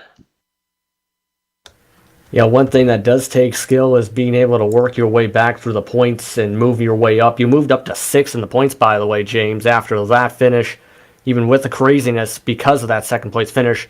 But you're going, of course, from Talladega next week, and this week to next week, it'll be a much shorter track. You're going to the craziness of Martinsville. What is your thoughts with Martinsville? And jokingly speaking, do you plan to take revenge, so to speak, on someone, as it's, of course, with bumping into the corners, that's usually technically with that, if that makes sense. Oh no, since we Premier Racing League was taken over by the Championship Esports Association for next year, I don't have any enemies. I'm great. I'm just ready to go to Martinsville, then and Rockingham and Atlanta. just because I'm a glutton for punishment here. When we were making the schedule, I wanted it to be rough. I wanted the last stretch to be good, and let's. I'm excited. Martinsville. Let's end the fall segment at Rockingham, and then let's go to Atlanta, where NASCAR should be finishing. Sounds like a good plan, and hopefully we'll see how you do at Martinsville, and hopefully it turns out just as well as you were at Talladega this weekend. And thank you very much for your time, James. We'll let you get going. James Grahula with second place. And now we've caught up with Rick Thompson. Rick, third place up on the podium. I'm going to ask you the same thing I asked Norma. Why don't you walk us through the last lap? Take it there. Maybe coming out of turn 2. How did that all unfold for you? Well, all I can say is Talladega. We you just never know what's going to happen. And like James said, I kind of hitched my wagon to the unacceptable guys tonight, and they were able to. They were gracious enough to let me tag along, and I didn't mind being the caboose in that train. We were hauling them in really fast, though, and I think he said earlier we thought that they were going to have to pit again, but we were still like, well, even though they're not having to pit, looks like we might be able to actually catch them before we get to the start finish. So we were just trying to haul them in as quickly as we could, try to keep our marks and everything, get as close as we can, and hope something happened, and it did. Yeah, you guys were hauling the mail, and they were saving fuel. Because they knew they were right there on the limit. I don't think they'd have gotten to the backstretch, to be honest with you, without running out of fuel after the race was over. But what a crazy, crazy finish. Rick, you started all the way in the back of the field there in, an 18th spot. Not a spot I'd prefer to start in a big pack race at Talladega. You've got to survive 94 laps to get here on the podium. What's it like dealing with that pressure cooker about over an hour and a half like that? Yeah, I got a lot of sweat going on, and I'm ready to go take a shower after all that. Like you said, I didn't really start where I wanted to be. I was hoping to be kind of more around the top 10. I knew I didn't have anything for the pole or anything, but hoping to get a little bit closer. And when I saw I was going to have to start way back in the back, I was just like, all right, kind of like eating an elephant, one bite at a time. Just try to work your way up to the front as quickly as you can. And like I said, I had already kind of decided I was going to work with unacceptable guys tonight. And so as soon as I could get to one of them, I felt like I was going to be all right. So I finally got up to the back end of Randy Yoakum. And, once he was there, we just kind of rolled it from there. Well, I'll tell you what, that race was a lot of fun. Rick, as far as the overall season standings go, it's funny, you finish on the podium and you actually slip back a spot into 15th. But trying to look at the fall standings here real quick and what that might mean for you there. You do move up a couple spots there into 14th, and maybe, just maybe, the top 10 in those points not necessarily out of reach for you. Yeah, we get a couple more good finishes like this, we might have a good shot. I know we got Martinsville coming up next week, and so that's all about track position and, being able to stay up front and keeping all the fenders semi on the car by the end of the thing. So, it's going to be some beating and banging for sure, but we'll see if we can't get to the end on that one too. Well, we would sure love to see you there, Rick. We wish you the best and look forward to seeing you at Martinsville. Thanks a lot for taking a moment to talk to us, buddy.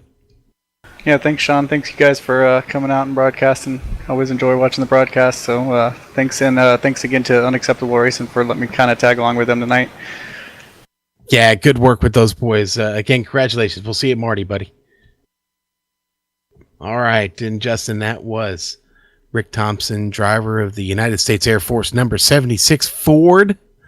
And he had quite an exciting ride this evening here at Talladega Speedway. And Justin, I want to thank you for riding along with us tonight. But I want to tell everyone, just now, come see us again for the Premier Racing League on Thursday night, November 2nd.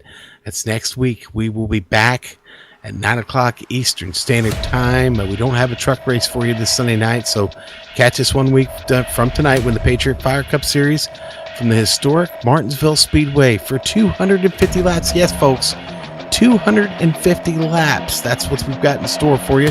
They'll be running for that big grandfather clock, and we'll want to see you there. Don't miss out on that race, please. We would also like to thank the drivers and the organizers of the Premier Racing League for coming here tonight and putting on a wonderful show from Talladega Super Speedway.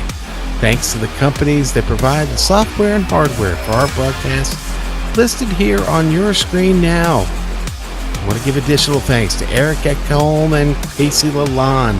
They provide us with all that music that you hear on our broadcast every time you see us. Now take a look at the screen for how to get a hold of more of their great work.